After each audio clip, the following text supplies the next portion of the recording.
I guess you would open the book with the first people to die were the children, you know? Ugh.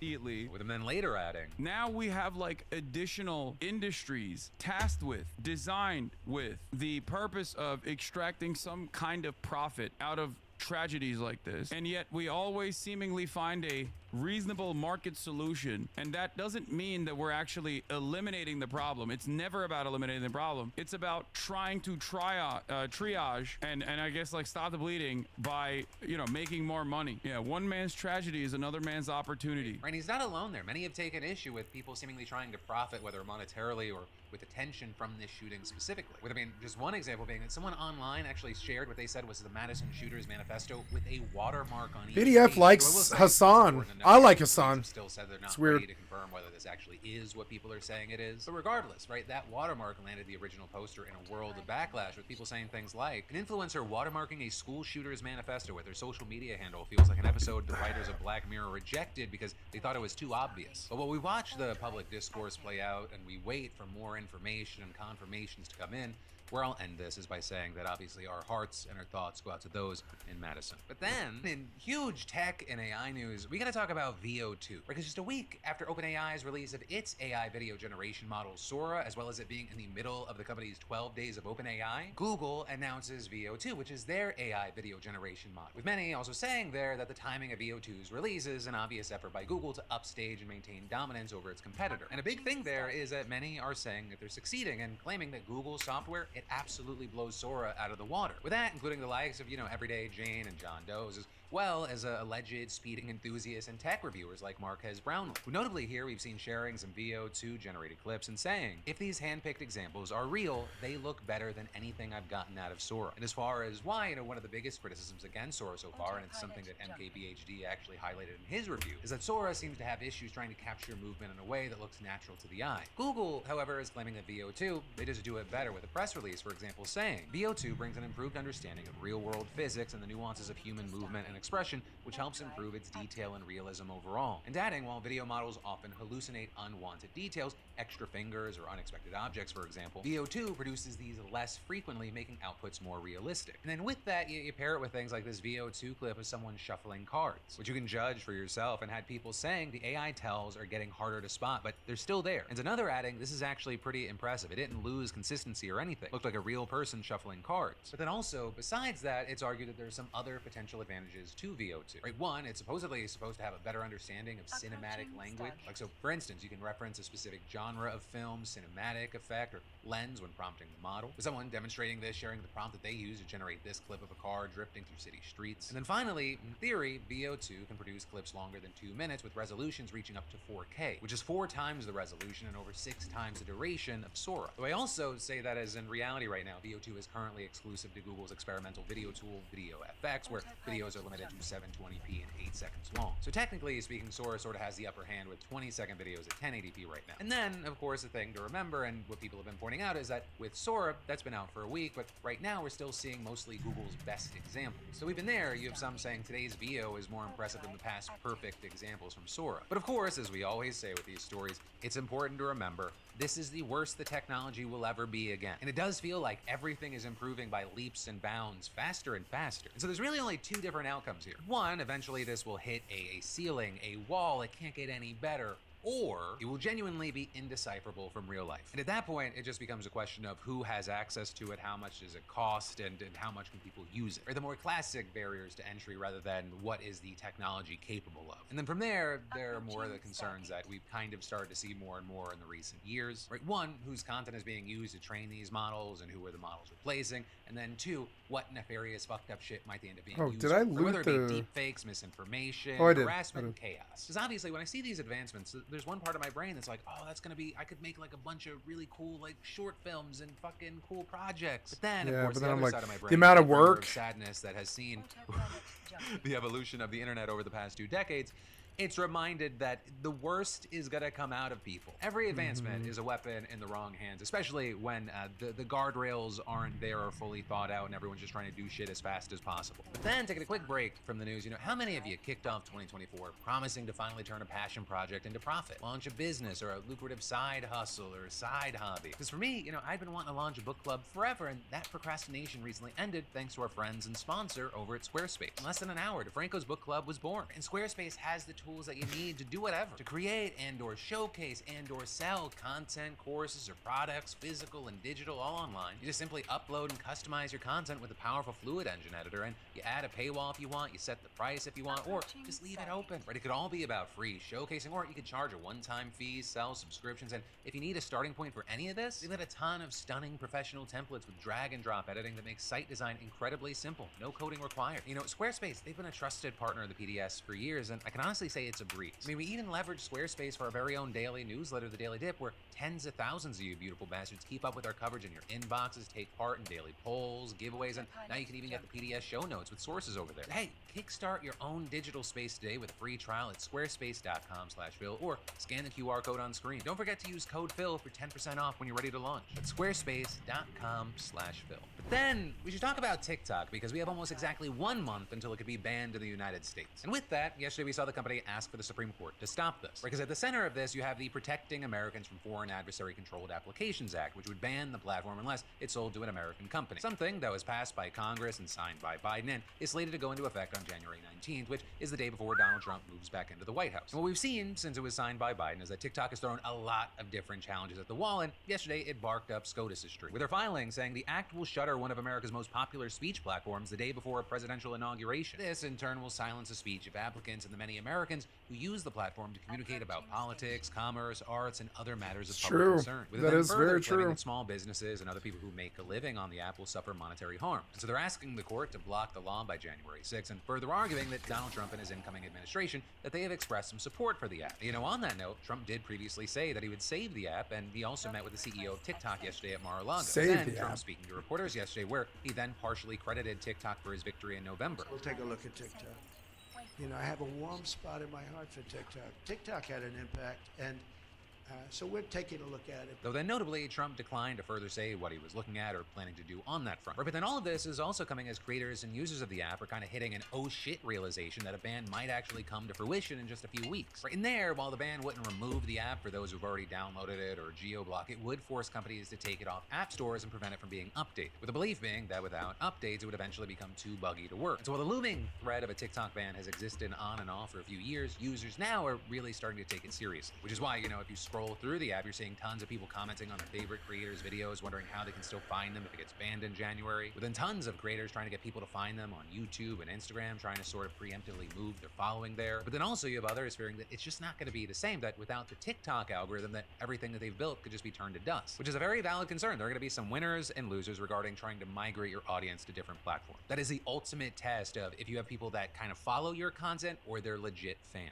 And these big moments, they have a tendency to make and break careers. Or with one of the most famous examples, I think, being Vine. Some of the biggest YouTubers and content creators in the world actually got started on Vine and were able to shift their audience off platform before it died. Though that really only worked for the biggest names on the platform. But then, going back to TikTok, there's a question of, where are any potential battles standing right now? And there, we've seen a U.S. Court of Appeals already rejecting one of TikTok's challenges. But then there's also, as the New York Times is saying, that there is a chance that SCOTUS will see it differently, though we don't really know for sure. Explain it. The court has shown keen interest in recent terms in the application of free speech principles to giant technology platforms, though it has stopped short of issuing definitive rulings. And so for now, over the next month, we will likely see creators scrambling as the app hangs in this weird limbo. But with that, I'll say this to creators out there. One, to the TikTok creators out there, you should definitely be trying to move people off platform to any and all platforms. But then also two, for every creator, you should always be doing this. Or you never want to have all your eggs in one basket. Algorithms change, people get deplatformed, shit happens. Be an infectious disease, be everywhere. It's part of the reason you can find this show and or clips of it on pretty much every social media platform except Blue Sky and X, but that's because I'm lazy. But then it's also why we have things like, the text line 813-213-4423 for people in the United States and Canada, as well as why we have the Daily Dip newsletter to go straight into people's mailboxes. It's just another version of hope for the best, plan for the worst. And then, so you may not know this, but having your asshole visually inspected is not, or rather should not be, a part of every single arrest a cop makes. Yet apparently, if you had it just north of New York City to the suburbs of Mount Vernon, that was a guarantee for years. We now know that thanks to the Department of Justice wrapping up its investigation into the Mount Vernon police and releasing their findings. And the top line here is that the department performed strip searches and or cavity searches on every single person it arrested until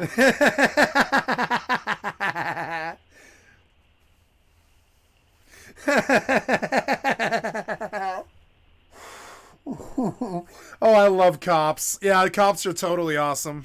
October of 2022, a practice that the Department of Justice called a gross violation of the Fourth Amendment on an enormous scale, with the DOJ also saying that the officers performed strip searches on people they didn't even arrest, as well as when they even had no reason to believe that the person had drugs or other contraband. And in fact, several people said that officers had searched them repeatedly even when they had been in custody and under police observation at all times between the searches, with the report also detailing one case that it said was emblematic of the department's shortcomings. Right in there, you had two women, ages 65 and 75, arrested during a traffic stop on suspicion of buying drugs. When the cops searched the car, they didn't find anything, and so they took the women to the station for a fully nude strip search, where, according to the report, the pair were told to bend over and call. But once again, no drugs were found, and a later internal probe found that the cops had actually lied about the women buying drugs. So then, as far as their punishment, they got a few less vacation days. So shit like that just reportedly kept happening until at least 2023. And although the department curtailed the practice while the DOJ investigated, the investigators still concluded, we are not confident that these practices have ended. Right, but also, that was just the strip searching stuff. There were also more garden variety civil rights violations covered, hitting on things like arresting people without probable cause and necessarily escalating minor encounters and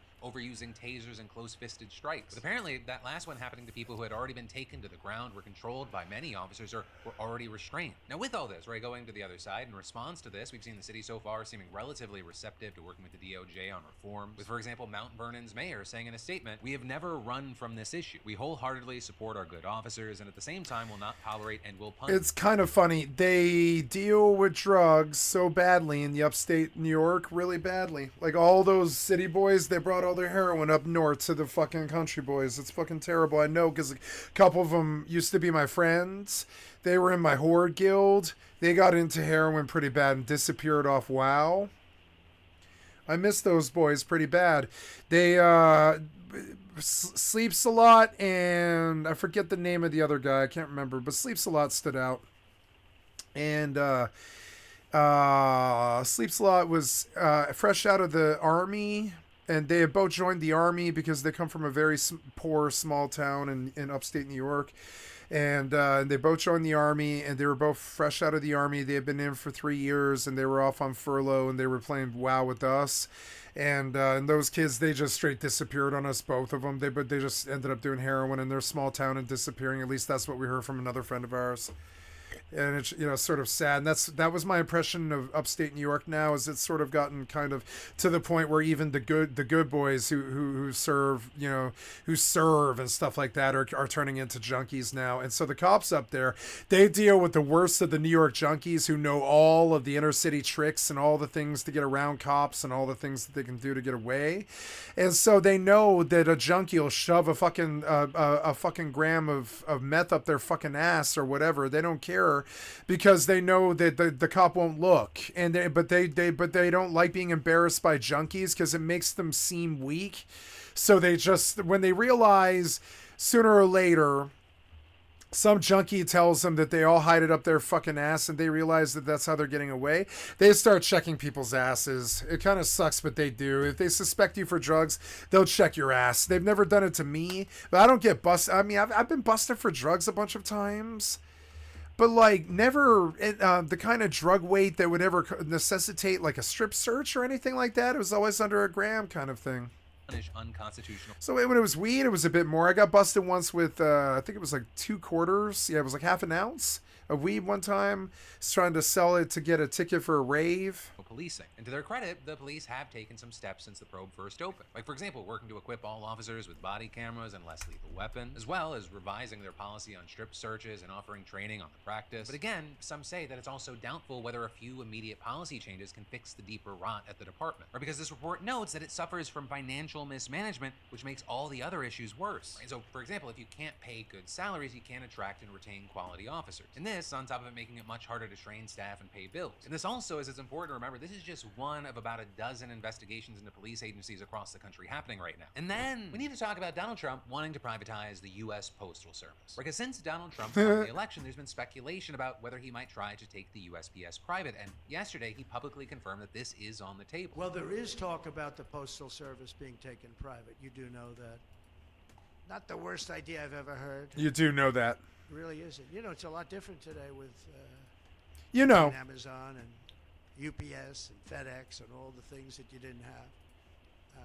But there is talk about that. It's an idea that a lot of people have liked for a long time. We're looking at it. Now with this, I will say this should not be surprising, right? Trump's disdain for the USPS. Poultry it's not press a for secret. 20 He's repeatedly gold? slammed the agency and 24 called it a joke gold. that loses massive I have amounts of 5 money. of He also these. previously tried to get the mail carrier to hand over key Turkeys. functions to the Treasury, threatened to withhold COVID aid, and installed a controversial postmaster general who made massive cuts criticized by both Republicans and Democrats for hurting service. And hell, this also wouldn't even be the first time that he's tried to take it private, with his White House actually proposing a plan to do just that back in 2018. Though I will say, as far as any specifics of how Trump would overhaul the USPS now, that remains unclear. But you do have the Washington Post saying that sources did tell them that Trump said that the government shouldn't subsidize the agency anymore, citing financial losses. With that, in reference to the fact that the service lost $9.5 billion in the last fiscal year. But also, ending subsidization of the USPS, it's not the same thing as privatizing the carrier outright. Because while the service does receive federal dollars, it's mostly self-funded, relying primarily on its own commercial activities like selling postage, products, or services, which also helps explain why it lost so much money last year. That is a massive operation to sustain. But with that, it's argued that gutting the more limited federal money it does receive, it would just further undermine the agency's ability to do its job. And this is you see experts out there saying that privatizing the agency would not fill those gaps and instead just create a whole host of other problems. And that is greatly because unlike private competitors such as Amazon or FedEx, the overarching goal of the USPS, it's not profit, it's access. Where the agency is governed first and foremost under what's known as the Universal Service Obligation, which requires it to provide equal service everywhere in the country regardless of how remote the location may be or concerns about profitability. And you have experts saying that privatizing the Postal Service would inevitably put an emphasis on profit that could result in cutting access to rural areas that aren't as profitable. And that's just one potential downfall. They also say that taking the USPS private could result in longer delivery times, fewer days of delivery, and increased prices for consumers. And a really big thing there is this wouldn't just affect people who use USPS. Because here's a fun, interesting fact for you. The Postal Service's single biggest customer, it's actually Amazon, because they use the USPS for last mile deliveries made between Amazon fulfillment centers and consumers' homes or businesses. And it's not like everyone who lives in a rural area could just switch to Amazon or FedEx if USPS goes private and is forced to prioritize profit over access. Or because those companies, they already don't serve a ton of super rural areas because, say it with me,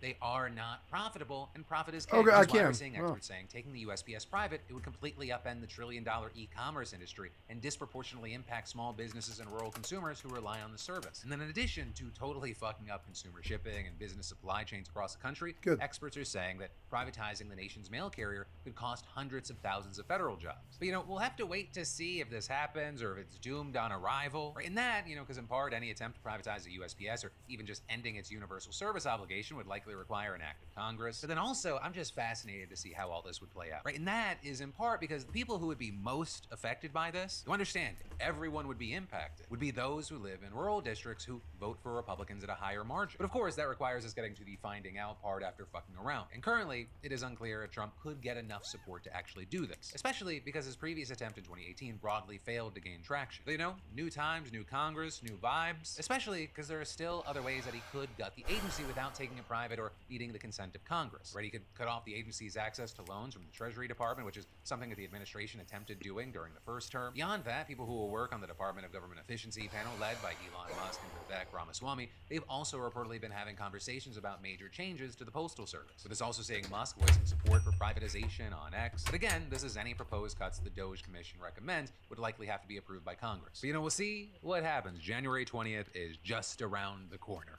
Then, taking a quick breather from the news, I've got a great gift idea for anyone in your life who hasn't quite understood yet how important cybersecurity really is. Because the fantastic sponsor of the PDS, NordVPN, is the gift of peace of mind, both for you and the recipient. I use NordVPN to keep my digital life secure, but let's be real, it's also amazing for streaming content from all over the world. And on top of that, it's cool knowing that NordVPN helps make sure that information stays open and accessible everywhere. With NordVPN enabled on your devices, your data is encrypted and flows between the Glittering device ebony. and Nord secure servers. So whether it's a cyber criminal intercepting your data or a state actor attempting to block you, Nord keeps you protected. And did I mention one account covers up to 6 devices? And they prioritize your privacy with a strict no logs policy, meaning that they never track, collect, or share your information. Plus, the kill switch feature ensures your data is never exposed. So what a great way to protect your loved ones with gifting NordVPN. And all you gotta do is go to nordvpn.com/Phil and you'll get a huge discount on a 2-year plan plus 4 additional bonus modes. It's also risk-free with Nord's 30-day money-back guarantee, and it's the best deal on the internet. So go get it now at nordvpn.com/Phil or click the link in the description below. But then, political instability worldwide is kind of the name of the game right now. Or just this month, we've been talking about the martial law attempt in South Korea, mass protests in Georgia, the collapse of the French government, and now we're turning our attention to the crises of confidence in Canada and Germany. We're talking about 2 countries that many largely see as kind of these pillars of stability in the West. And so let's start by talking about Canada, because there, the government of Prime Minister Justin Trudeau is on the Wow, brink. corrupted And notably, lodestone's US worth President-elect 1,000 Donald gold Trump is now? partly to blame or thank, depending on your point of view. Because this largely has to do with the abrupt resignation of Finance Minister Chrystia Freeland. And she's long been one of Trudeau's closest allies, and in fact, she's the person many expected would succeed him as leader of the Liberal Party. But now, just hours before being scheduled to deliver a fiscal and economic update to Parliament, she stepped down with a public resignation letter blasting Trudeau's approach to handling another Trump presidency. With her saying in that letter that she came to this decision after Trudeau said that he no longer wanted her to serve as finance minister and instead offered her another position in his cabinet. And so with all of that, she said that the two of them found themselves at odds about the best path forward for Canada. Also, a key thing is that she specifically cited disagreement about how to respond to economic threats from Trump, writing, "Our country faces a grave challenge. The incoming administration of the United States is pursuing a policy of aggressive economic nationalism, including a threat of 25% tariffs. We need to take that threat extremely seriously." And, you know, speak of the devil, Trump himself responded to Freeland's resignation, writing on social media, "Her behavior was totally toxic and not at all conducive to making deals which are good for the very unhappy citizens of Canada. She will not be missed." With Trump then also insulting Trudeau as the governor of Canada. This from which is a Trump. That he's been making the last week when joking about Canada becoming the 51st Trump state. accusing With all people of this, being hits toxic. have just kept coming for Trudeau. I mean, just today, right, a day after Freeland's resignation, his party lost a special election in the western province of British Columbia, which was a wild loss because that was a seat that they had won with 39% of the vote in 2021. And their party is now only getting 16% compared to the Conservative Party's 66%, which is also why you might not be surprised to learn that the pressure for Trudeau to resign is now at an all-time high. And this is a guy who's been in power for 9 years now, and his approval rating has plummeted from 63% when he was first elected to 28% in June of this year. Not to mention, at least 7 members of his own party have publicly called for him to step down now, with more reportedly having done so in private. But whether he resigns or not, 255 gold worth of Canada's cauliflower. next federal election must be legally held by next October. With it also possible to happen earlier than that if Trudeau calls for one, or if lawmakers trigger a no-confidence vote. But really, whenever it happens, unless something drastically changes in the world, or specifically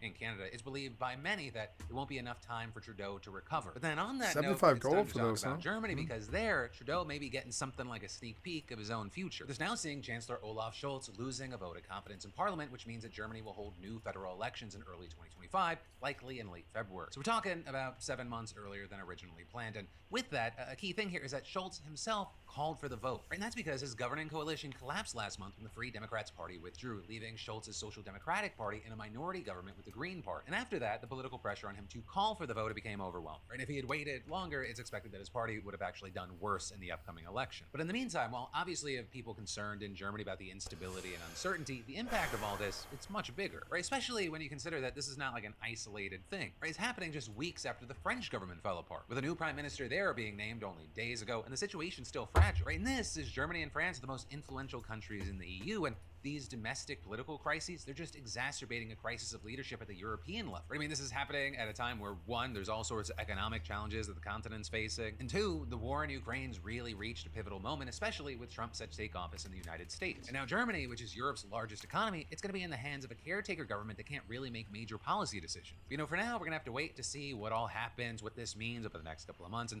then also beyond that, what the long-term consequences and opportunities may be. And then we should talk about some of America's top schools running an illegal monopoly that costs 200,000 students over $685 million extra to get their education. Or rather, at least that is what lawyers claimed yesterday as part of an ongoing case that stretches back to 2022. And at the center of the suit are accusations that schools like Georgetown, Notre Dame, University of Pennsylvania, MIT, and others price-fixed admission costs by placing too much emphasis on a student's ability to pay, leading to artificially higher prices for those who are relying on financial aid. The really wild thing is that some of the price fixing is at least superficially legal. And so the schools had formed a group called the 568 President's Group, named after a 1994 exemption to antitrust laws that let schools collaborate on financial aid as long as they used need-blind admissions, which is really just a different way to say that schools were required to consider applicants regardless of their income or financial status. But the schools allegedly did the opposite in many cases and sometimes gave preferential treatment to those from rich families. With, for example, the suit alleging that Georgetown University's then president would allegedly make a list of about 80 applicants with the words "please admit" written at the top every year. And this list had information about their parents' income and past donations. However,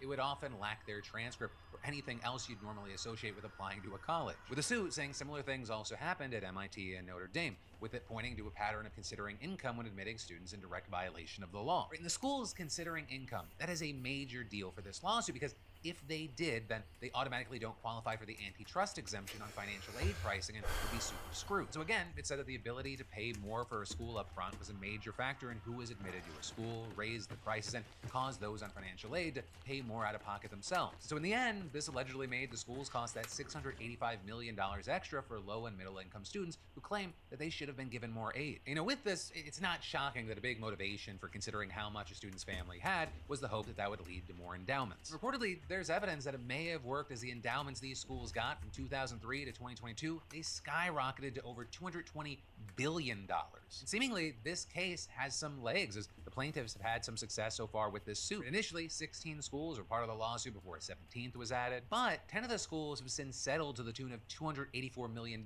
so far. Though, as we often see with settlements, there is language of admitting to no wrongdoing. So as far as the money, that'll be added to a pool that will eventually be paid out to the 200,000 students affected across every school, not just those from the 10 that have settled. Right, and all of this is Cornell, Caltech, Georgetown, Johns Hopkins, MIT, Notre Dame, and Penn are still fighting the suit. Though I will say, fighting could be really risky since this is an antitrust case and thus any damages are tripled, putting the possible judgment at over $2 billion. Now for their part, the schools still deny that they actually did anything wrong during that time period. They instead claim that they largely had generous financial aid policies that have only expanded over the years. And in some cases, those aid packages can be substantial, such as Caltech, which covers tuition, fees, housing, and food for students from families that make less than $100,000 and tuition for families with less than $200,000. But with that, I think it's important to know that there has been pushback. Because yes, you have people saying these schools do often have amazing financial aid packages, but that's now. And arguing that during the time period that this lawsuit covers, that was not the case. And often, they could have offered 10 to 20% more, but didn't, with a co-lead attorney saying yesterday, "Our motion today spells out very substantial evidence supporting our claim that the defendants colluded with each other for 20 years on financial aid, and the illegal collusion resulted in the defendants providing far less aid to students than would have been provided in a free market." But for now, that is where we are, and we'll have to wait to see how all of this plays out. With that, my friends, is the end of your Tuesday evening, Wednesday morning dive into the news. As always, thank you for watching, and remember, my name's Philip DeFranco. You've just been filled in. I love yo faces, and I'll see you right back here tomorrow.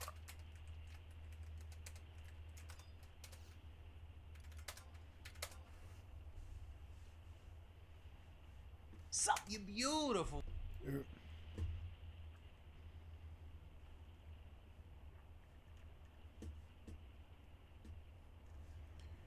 Back to YouTube.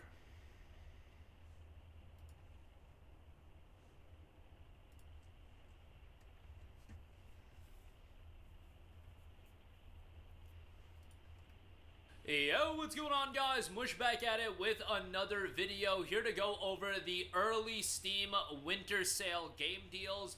Yes, a lot of publishers just kick off their sales earlier. I imagine they work with Steam to kick their sales off earlier, get some deals up early. EA's got some deals up, Square Enix has some deals up, and other publishers have deals up as well. So thought I would look at Thank some you, of the Cult deals of Mush. under I've liked to sub to your $5. channel. Obviously, these videos will ramp up when the winter sale actually kicks off on Thursday, but there's a lot of good stuff available right now, and all of these deals deals should, fingers crossed, carry over into the winter sale. They will say the sale ends in 46 hours as I'm recording this video, but that's because the winter sale is going to kick off and then it's going to transition into a new discount, and I would imagine it's going to match these discounts. If not, there's a chance some of these might be a little bit more expensive. I've seen that happen before, so keep that in mind as well. But for the most part, I think all of the deals will be matched. Highly doubt any of them are going to go lower because some of these are actually new lows for the games individually. So let's get right into it and let's start things off with Okami HD. It is 75% off for $4.99. Y'all know I gotta mention Okami HD right now. So much joy, so much excitement over an Okami sequel being in development, and yes, it is years and years away, but if you've played Okami, you know how phenomenal. I played Okami. I don't want to play Okami again. Back on the PlayStation 2, I love Okami, if you look up but I don't any need to play it again. best PS2 games of all time, Okami damn well better be in the mix, or else that list ain't worth a damn.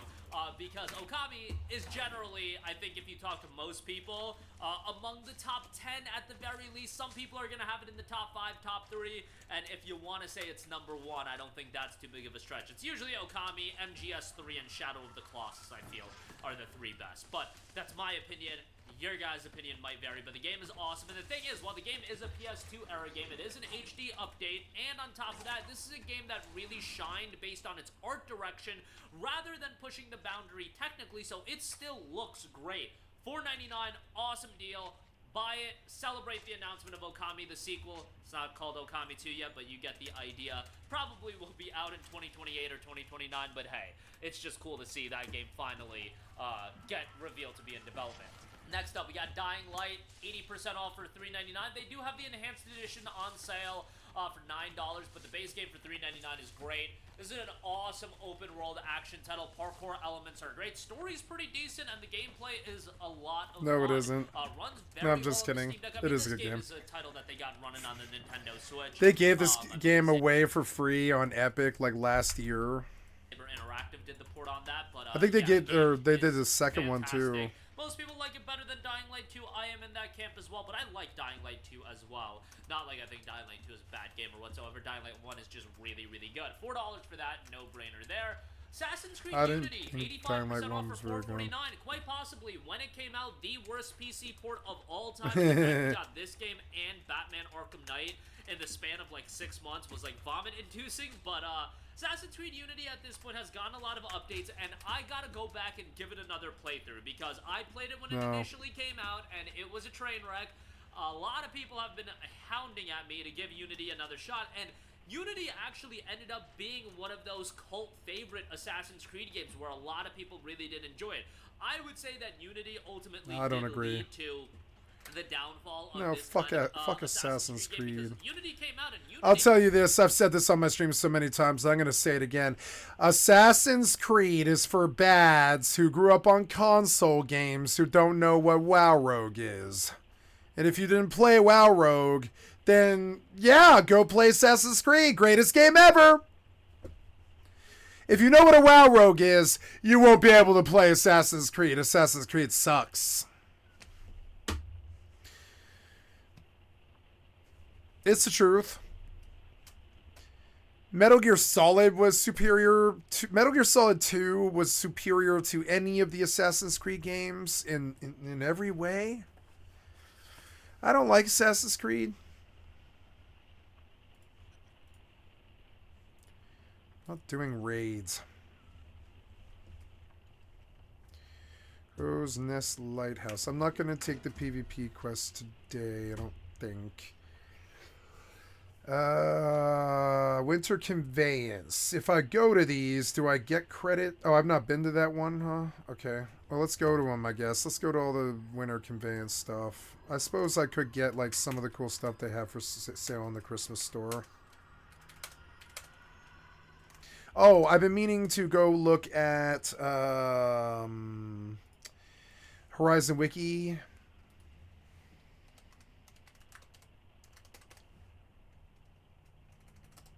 Oops.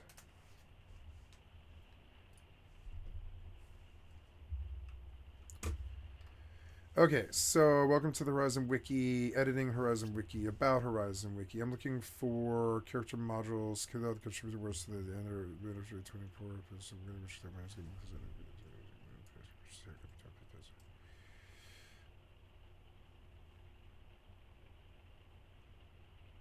$250,000 gil.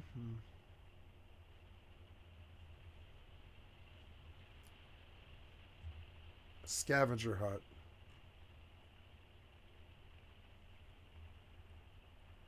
New faces and hairstyles available via the brand new barber shop. There's a barber shop?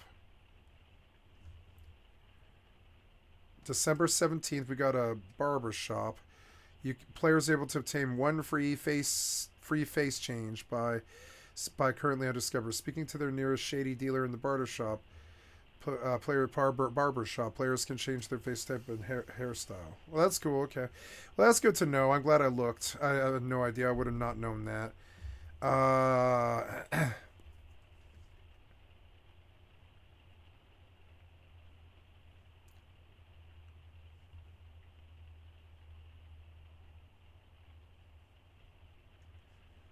Fireworks. There's a vendor in Lower Juros selling fireworks. Scavenger hunt. There's a Tracent and Zarka bard. Sweet and rich, a regal tree, drowsy. Tiburon.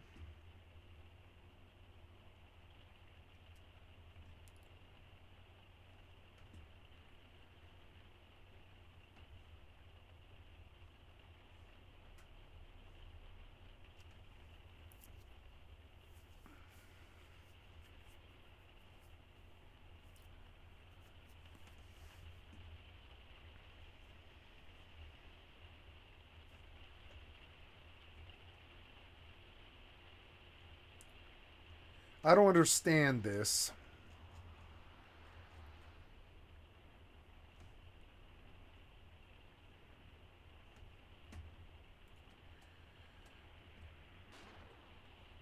There's an interactive map.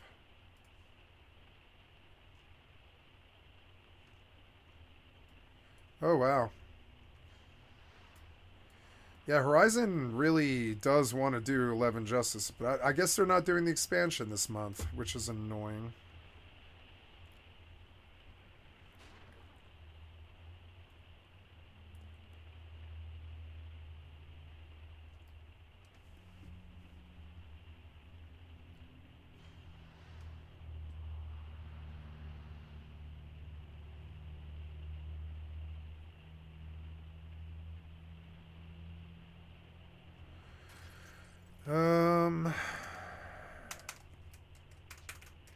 Oops.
Oh, I need to go see the vendor about buying gypsum orbs, I guess.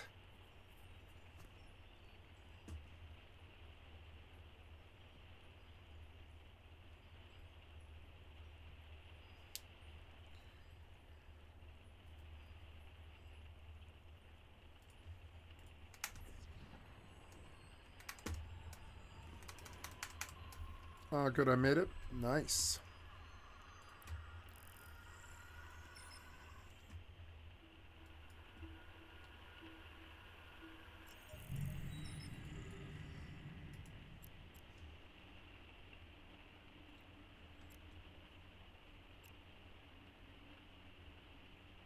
Yay. I can go back to mining my own system. Yay.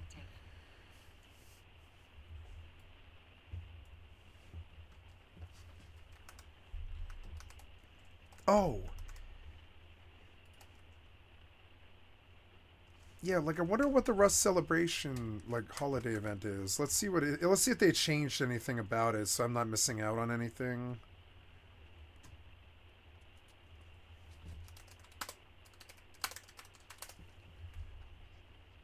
Ludwig situation. Uh-oh. Christmas event and scientist rework. Rust update. Okay. From this past week, and we're jumping straight into the holiday season. The Scientist AI is getting reworked over on staging, and the Rust Christmas event will be starting tomorrow, December 16th, and running until Force Wipe January 2nd. I hope you've all been good boys and girls this year, because otherwise Santa is going to drop some coal in your stockings. And I don't think you're going to get any Christmas presents this year if you've been door camping too much. Ooh. Another cool feature of the Christmas event in Rust, if you've never experienced it, is the gingerbread dungeons. These are going to spawn around the map similar to the doors during Halloween, and when you enter them, you will be inside a dungeon with a bunch of gingerbread men and a bunch of loot. There's a bunch of work being done on something called indirect instancing, which from my knowledge of a quick Google search means switching tasks over from the CPU to the GPU, which in turn... That's all it is. Okay, well sweet.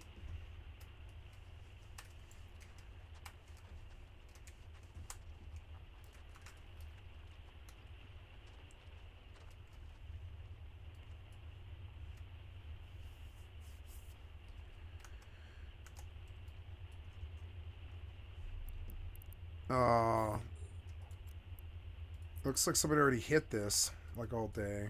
Damn it.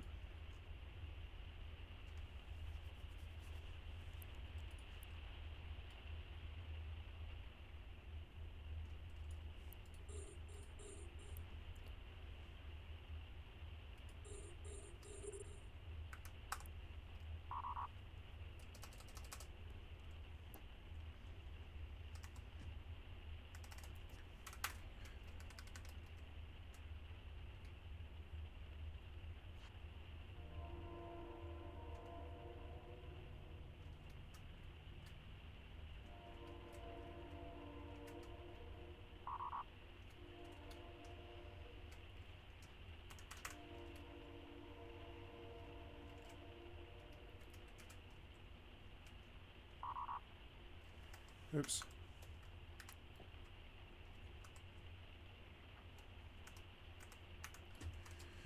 Okay, I've got to buy gypsum orbs off the vendor, I think.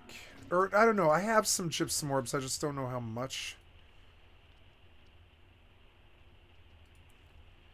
It's 2. I have 2. So, I need to go to Everfall and see what... I thought I killed it. Okay, good.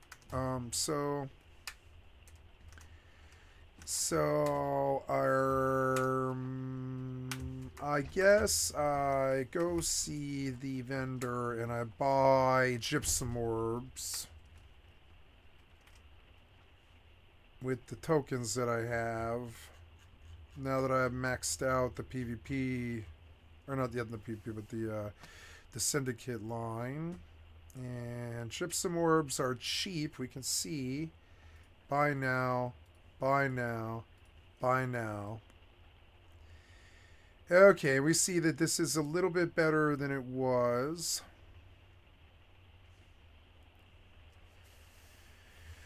I don't have a pressing need to do syndicate tokens today, so I don't feel like running up and down that road over and over again. I feel like going to singular targets, so I believe I will do some work on Brimstone Sands.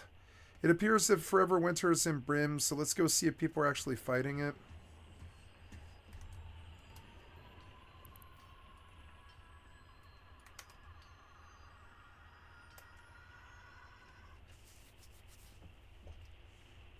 What else is on sale? There's Final Fantasy VII. Out there. Final Fantasy VII, the OG, 60% off for $4.79. I'll take it. That's a good deal. That if it'll let me play it. I don't think that's EAC, right?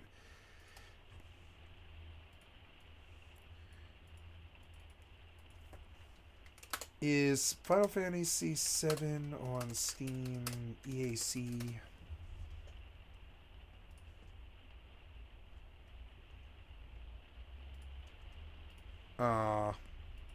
Go back.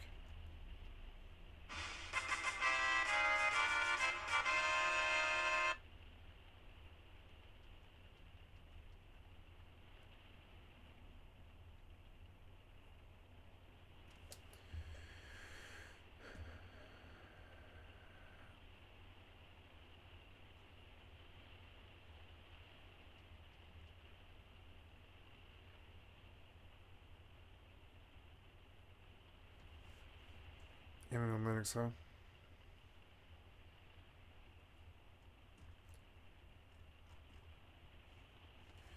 Yeah, I mean, I could see buying that, or I can just download it.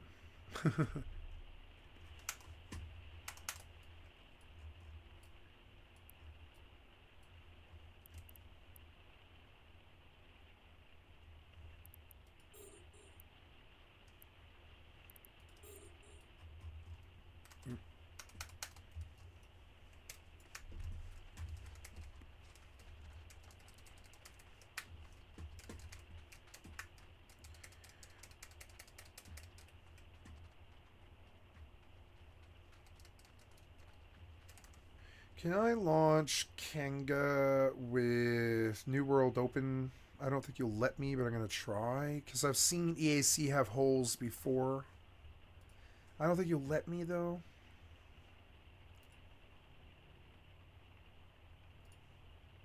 Play. Nope. Fucking so annoying.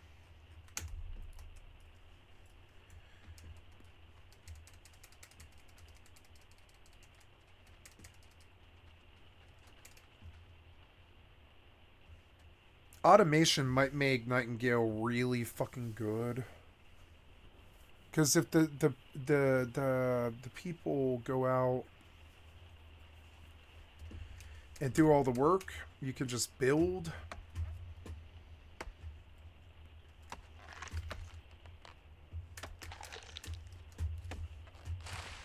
No, I think I'm maining this game. I know I am. I'm like maining this game, and I've not been playing it the last couple of days. But I mean, like, honestly, I'd rather just put on like something like Starfield or even like Elder Scrolls Skyrim on.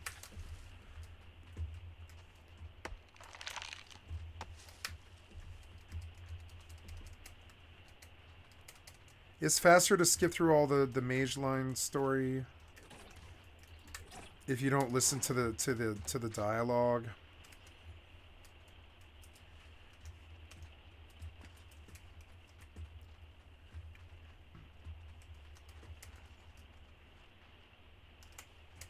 I want to go to him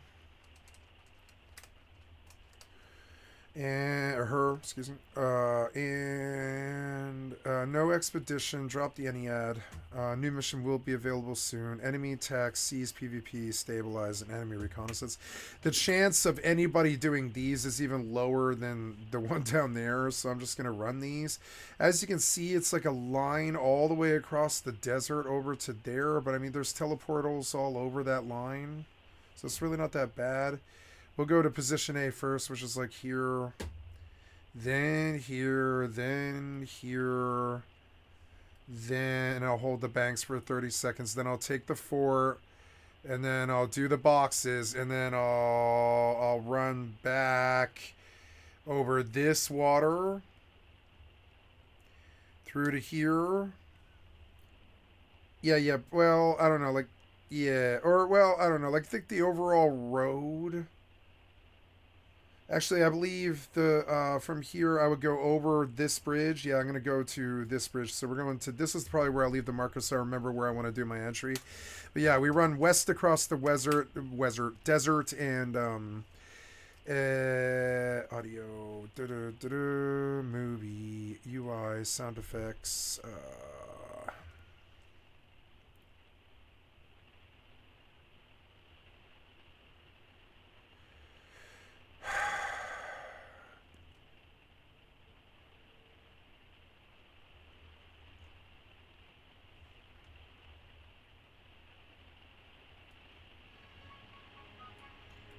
No, I don't think I want New World music. No. And then I will.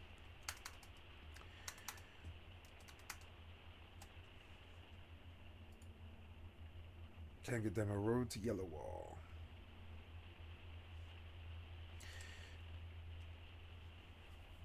Got a lot of games to choose from.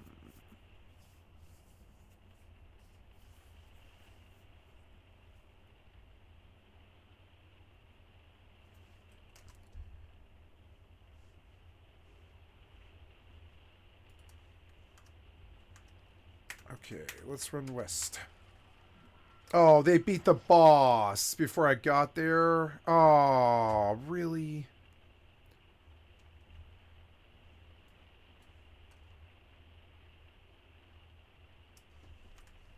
I don't want to chase the boss around. I don't think it's worth it. It takes too much time. Yeah, right now, oh yeah, right now I'm on PvP quest, so I have to run across the desert anyways, but the desert is empty, so it doesn't really matter. I mean, it's not empty, it's just, it's like empty mostly. Wait, I have an objective for him for some reason? Why?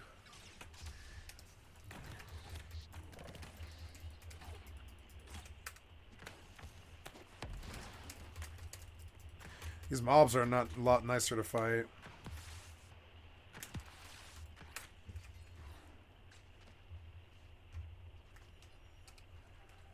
Oh, yeah, so, yeah, I want to, like, unpin, like, all of that. I don't want to track all of that. Nope. Unpin, unpin, unpin, unpin, unpin, unpin.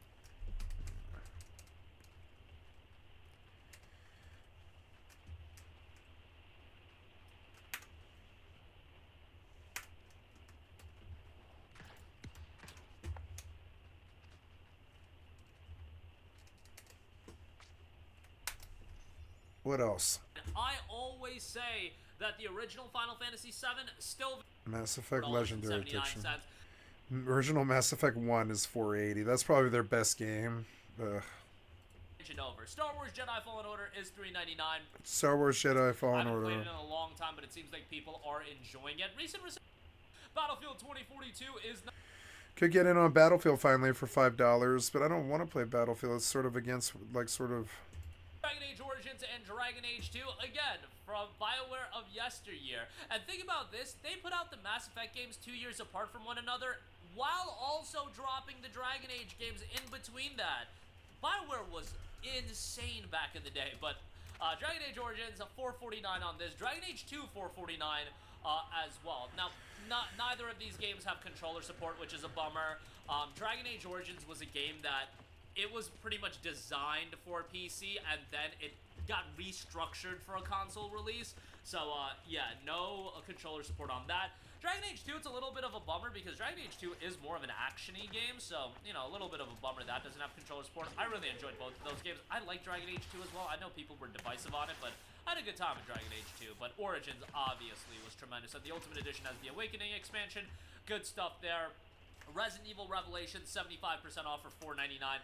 Great deal for Resident Evil Revelations. The most underrated Resident Evil title in my humble opinion. It came out in a period where Resident Evil was still, you know, it wasn't revitalized, like Biohazard hadn't just come out, and it was initially a 3DS exclusive, which, like... 3DS? You know, the 3DS was really popular, but a lot of the Resident Evil fandom is obviously going to be on console and PC, so when it got ported, got a little bit of fanfare, but it's a really, really well done game. Definitely go back and check that out. And lastly, Give a shout to Mega Man X-Dive Offline. The game Nope. is on sale for 84% off, $479. X-Dive I really enjoy this. Offline. This is a port of a gacha iOS title. However, the gacha elements are removed, and it's more so tailored for you to just naturally play the game. Love that idea. If a iOS title is gonna be shut down, why not redo it in the form of an offline game where you could still play it? You can clearly tell it was designed for mobile platforms, but still, I'm a sucker for Mega Man, loving my Mega Man games, and this is still a fairly fun one. Not at the level of the best Mega Man titles, but for this price point, I think it's a decent pickup,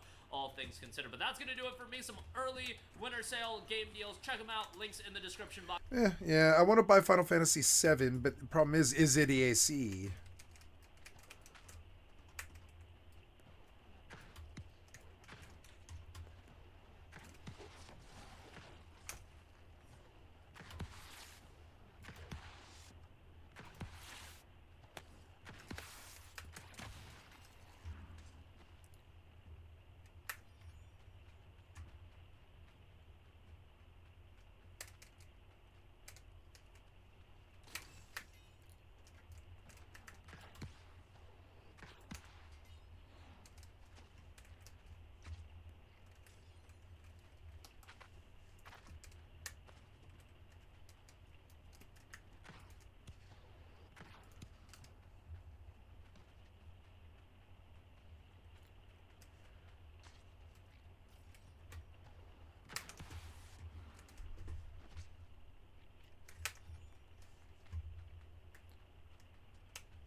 There's a chest right there.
Warp drive active.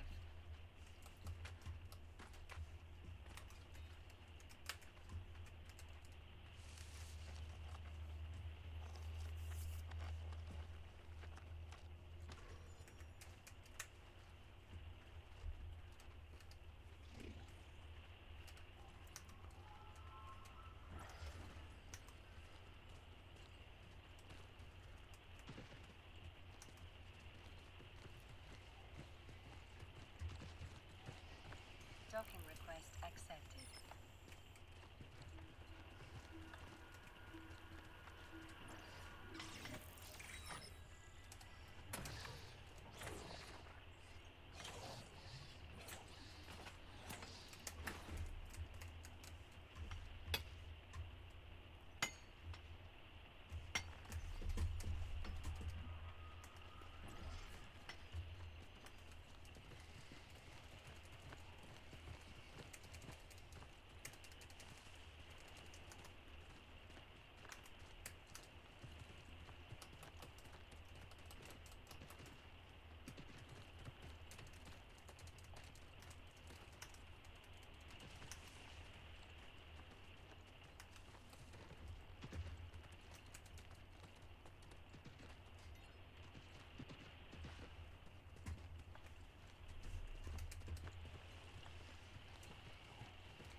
Who's this? You say there's something here, but I don't see. Oh, it's on the other side.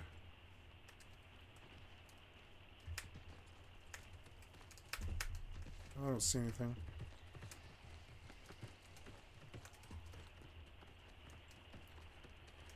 Yeah, can we cross on that bridge both times? Yeah, I think we can. Look, it's... Oh, yeah, I can. Look. Oh, this is a good place to ford. Yeah. And even running up the fucking stairs doesn't look that bad either. This is more annoying than... CK. CK's road is so simple that you could just run it. This is a longer walk, like a significantly longer walk. But I'm glad I did it. I might alternate between the two because it kind of gets fucking boring going to the same place over and over again. But I might just run these quests and like until I'm like capped, and then just buy out gypsum orbs and pay money.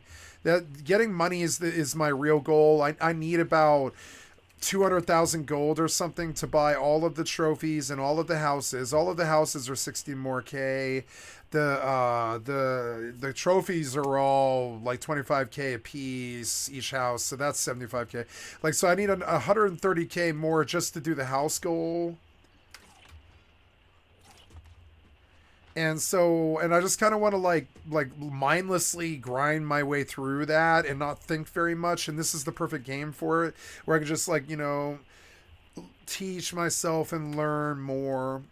One of the things about Kanga, I wish I could play Kanga, and I really want to play Kanga more, but I know that it's EAC and it takes me away from my other games. And to me, it's like a single player game, kind of. I don't ever want to play Kanga with other people, I don't think, unless it's like Bagon or somebody.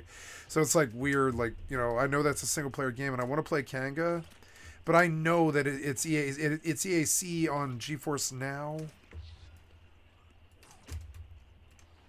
Or when I'm on GeForce Now, I can't run it. Because you can't run anything on Steam when it's on GeForce Now. It's fucking annoying. So technically, like, I can't really play the game that I want to play in the background, which would be Nightingale.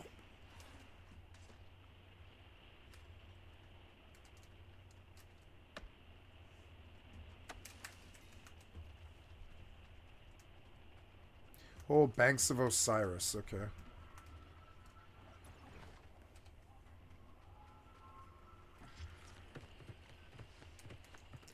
Why did that thing just respawn? Oh, because did I squish it? Oh, look, there's, the hell is that? Stop. The hell is this? It really looks like a door. Weird. Oh, yeah, Banks of Osiris. I remember now. Yeah. Let's go steal this guy's ore or whatever.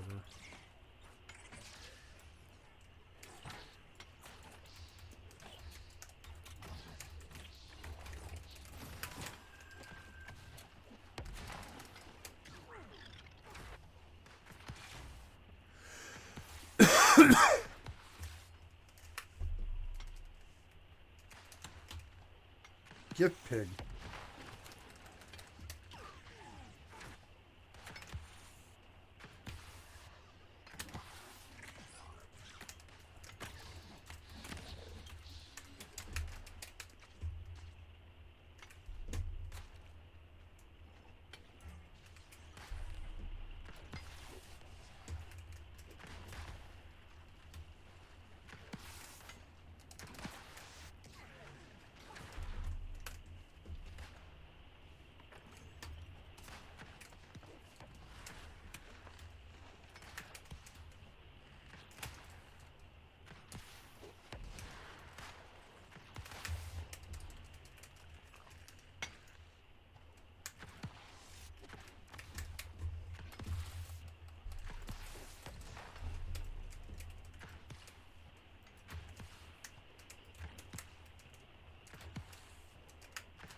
Okay, I finally got cold in here.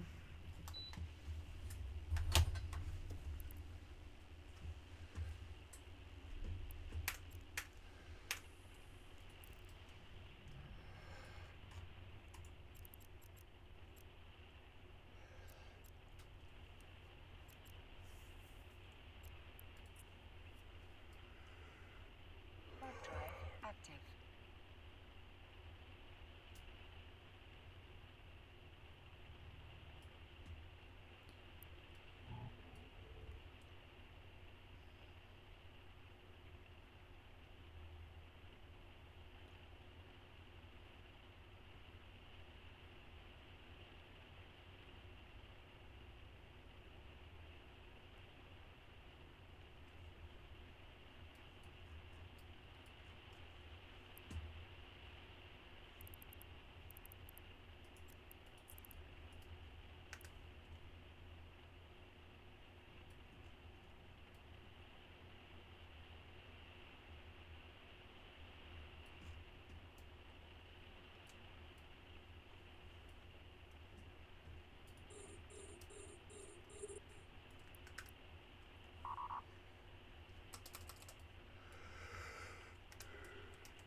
I can't move. Why that many fucking mobs? That's retarded.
Soulworm tongue.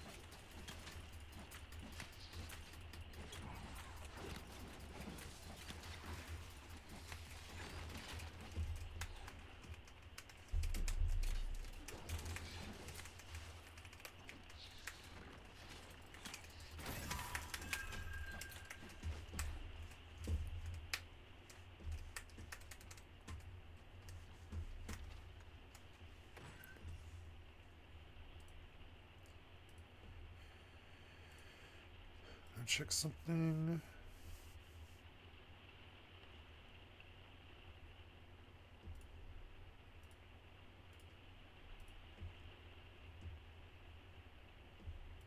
So,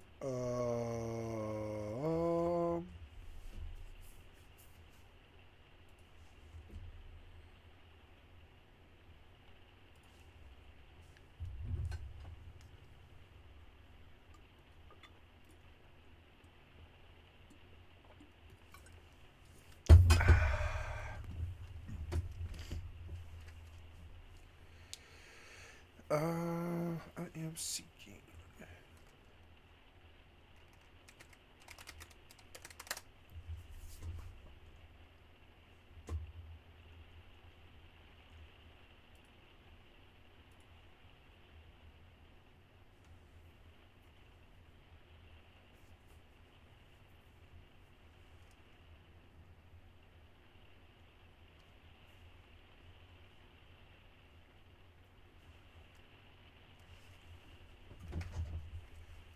Oh.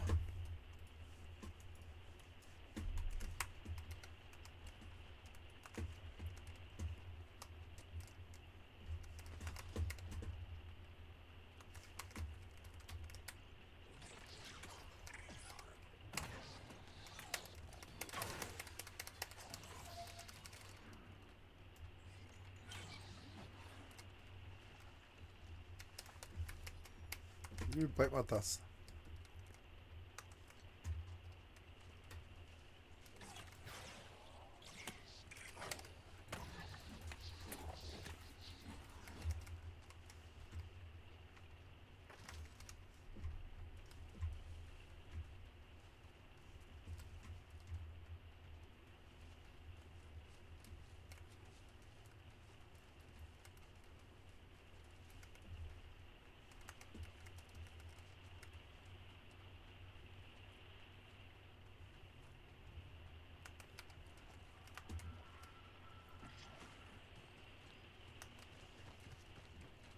Beautiful.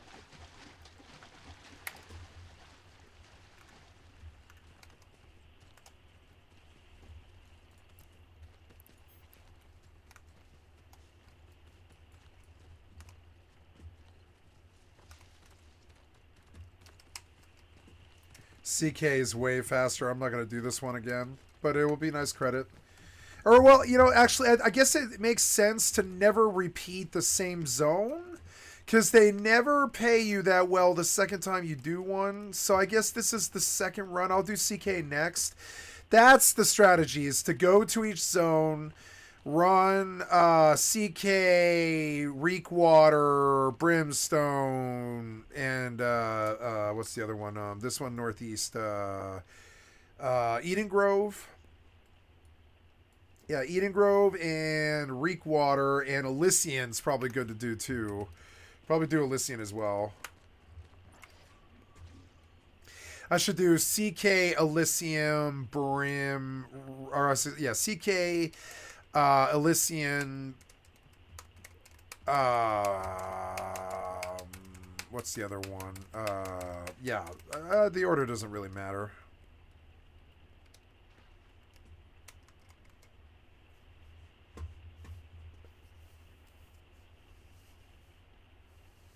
Yep, I was just gonna crouch right here. Do I get Credit if I'm crouched.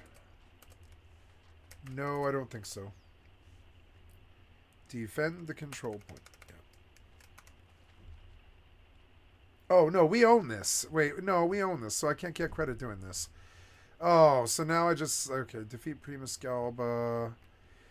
I can't teleport without breaking the quest, so I see that I don't want to be here any longer, and I'm just going to go back and turn in the credit that the stuff that I've already done.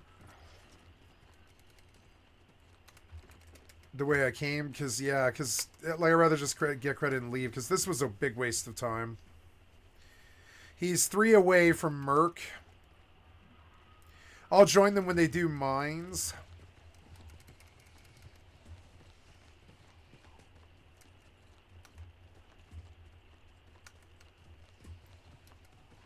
Oh, I can do the boxes. Never mind. I will do the boxes before I leave, yeah. Because that's easy. It's probably really the best thing to do.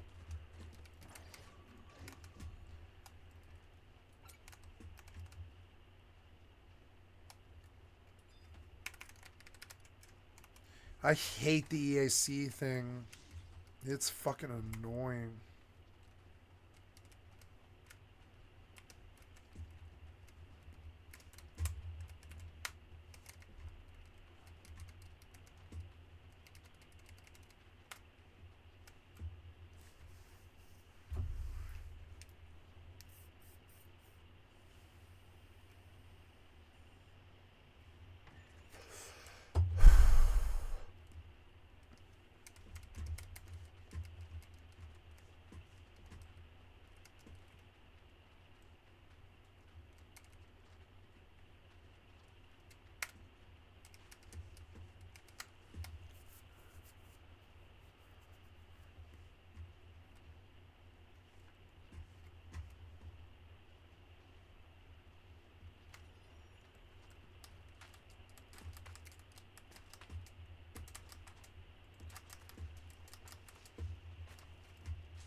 I don't know. This wasn't that bad. It's just that we owned this thing, so...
We're done?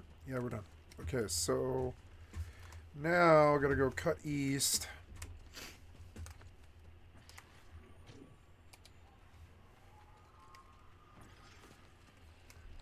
Oops.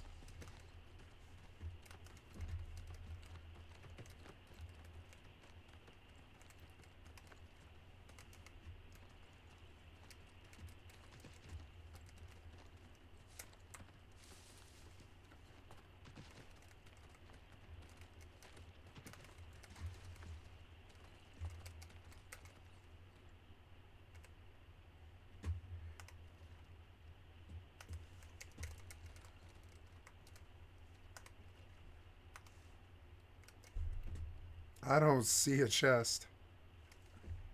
Oh, I see, I see.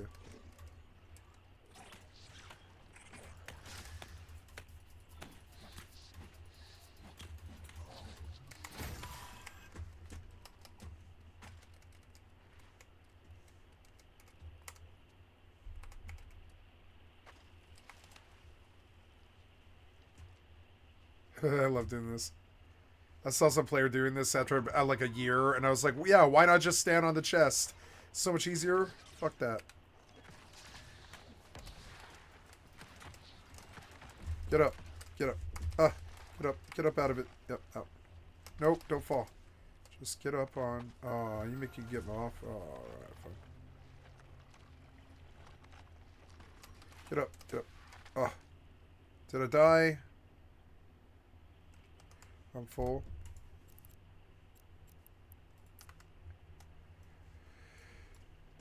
If I touch the stuff, yeah. Yeah, there we go. So, where's the other one? The other one's north. Okay. And these things are worth a lot. These little crusty things, they're worth a lot because people don't like doing the acid to go get them. I'll kill the scorpion and loot these 3 things because it's like 100 gold. These things are like 25 gold a piece. So if I get like, I mean, they're not 25 gold. They're like 10 gold, I think, but they're still good. Those little chunky little yellow things right there that amongst the acid. They're hard to get because you have to expose yourself. I should have incense, but I don't. Incense doesn't matter, but it lowers the poison when you do fall in it like that. It lowers the build of it. Ah, you're so annoying. Just die. Just die. Just die. Just die, fucker.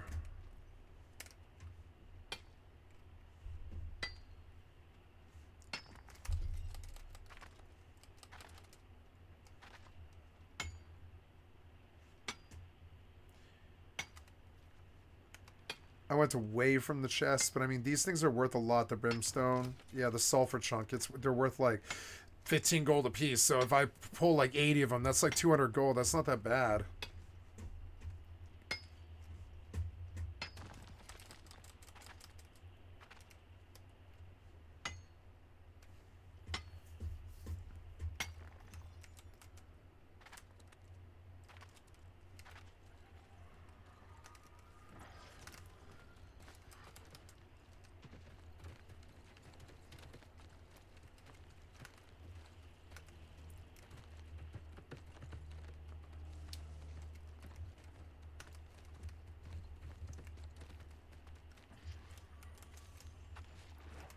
Oh.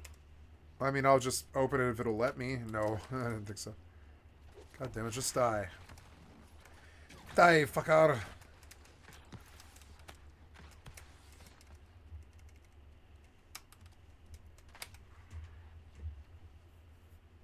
Am I in the acid right now? I shouldn't be.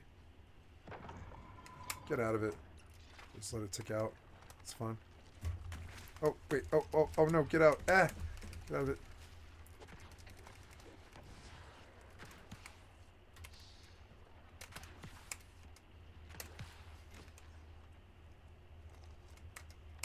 Yeah, I'm just gonna get this.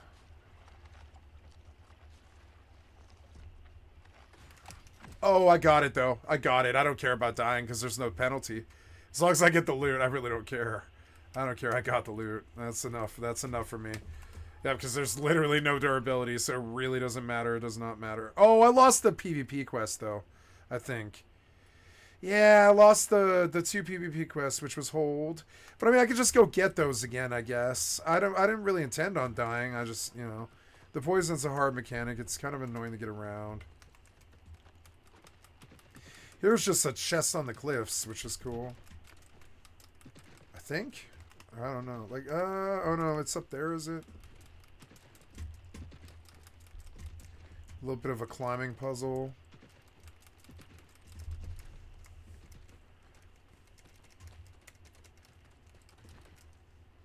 Ah, damn it. No. No. Okay.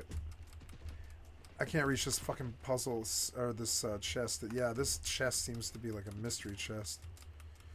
Yeah, I fell. Alright, well. Yeah, we'll go get the boxes again, I guess. It's annoying, but yeah, like none of it's really bad though. And then all I have to do is go back now because I do have credit. It's annoying to loot the boxes again because it's time consuming, but I mean, I shouldn't have died to the acid. I normally carry around incense, but I don't have any on this server and it's expensive. So I just was like, I'll just get around not having it. I don't want to dump 10,000 gold into incense that I barely use, you know?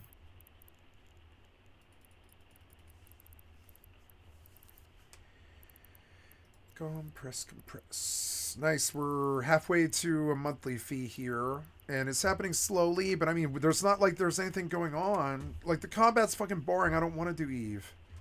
I like doing Eve, but I like the Tycoon side of Eve. I don't really like the combat side of Eve, and I want that to change.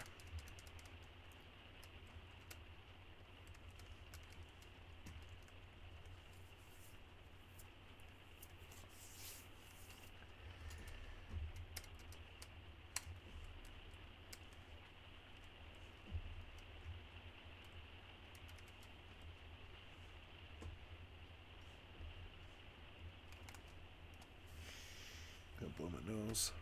Stuffed up a bit.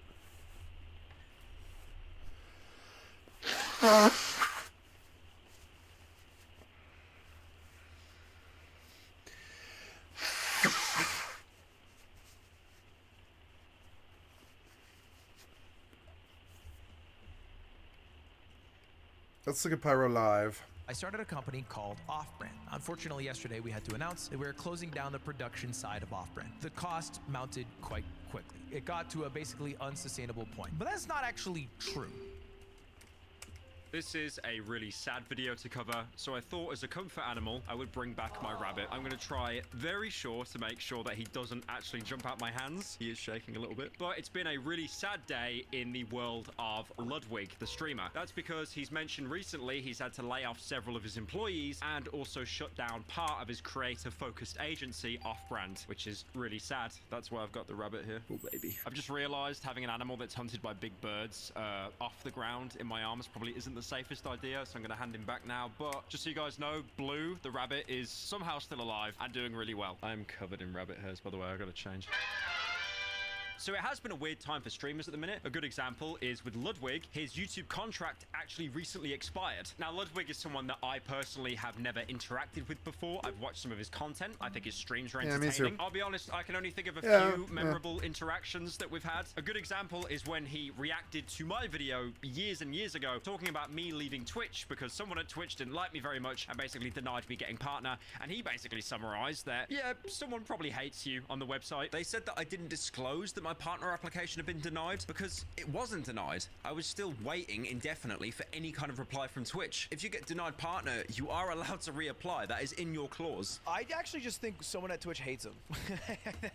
I think there's one MFer at Twitch who fucking hates Pyrocynical. And there was another instance as well, and this one kills me. Ludwig was reacting to YouTubers or creators that were cancelled, like a compilation of videos or like apology videos that didn't go down well. And in that stream, he reacted to the My Response video that I made back in 2020. And the thing is about it as well, he was that disgusted by just the entire concept of the video. He clicked off the video, didn't even finish watching it. You know what? I think I'm good on this one, fellas. I think I'm good in this one. And then he got his editor to actually remove my section out of the final video that went out on his channel. I mean, I'll be honest, if I was in his position, I'd probably do the exact same thing. There is no hatred there at all. But yeah, the main thing around Ludwig is obviously he's had to shut down the production side of his company Off-Brand, mostly because of the YouTube contract money that he got was basically being used retroactively to fund production stuff in Off-Brand, like the game shows. There are two things on YouTube that will never ever make money: highly produced videos and also esports teams. I don't have an esports team. I don't ever think I will have an esports team, because unless you're a Russian oligarch and has enough money to realize that it's hilarious to burn money, you will never see a profit from either of those, especially with the esports team. Like, that deserves its entire video. That is basically just a fun venture for like insanely rich people. I mean, this is kind of foreshadowed as well, because at the Streamer Awards, he actually won the Best Streamed Event Award, and he did say in the tweet where he won, I don't know how much longer I'll be able to get to do them. But besides the contract stuff as well, he also went into detail about why Off-Brand shut their production production side and why they did it so abruptly. But yeah, it sucks because a lot of these sets and designs and productions had insane effort being put into them, but just none of them paid out enough. I think we're going to notice this a lot more now as well. YouTubers that are basically starting other companies to try to subsidize costs and make more money. I mean, a good example is Mr. Beast. He said multiple times that Feastables has basically made him pretty much more money than all of YouTube combined, or at least it makes more now than his YouTube videos do. Me uploading on this slot channel with stuff that you'll forget 5 minutes after watching. This is to subsidize costs so I can spend a ridiculous amount of money on main channel videos. I'm not talking about the most recent main channel video, by the way. I'm talking about Darkwood. Don't use that one in comparison. Now, one thing Ludwig does at the end of this tweet as well is basically mention that there's no ill will to the majority of these people. You know, the employees, they're incredible people, and he would love them to actually get more work in the future. It's just not something that was sustainable, because I imagine behind these events,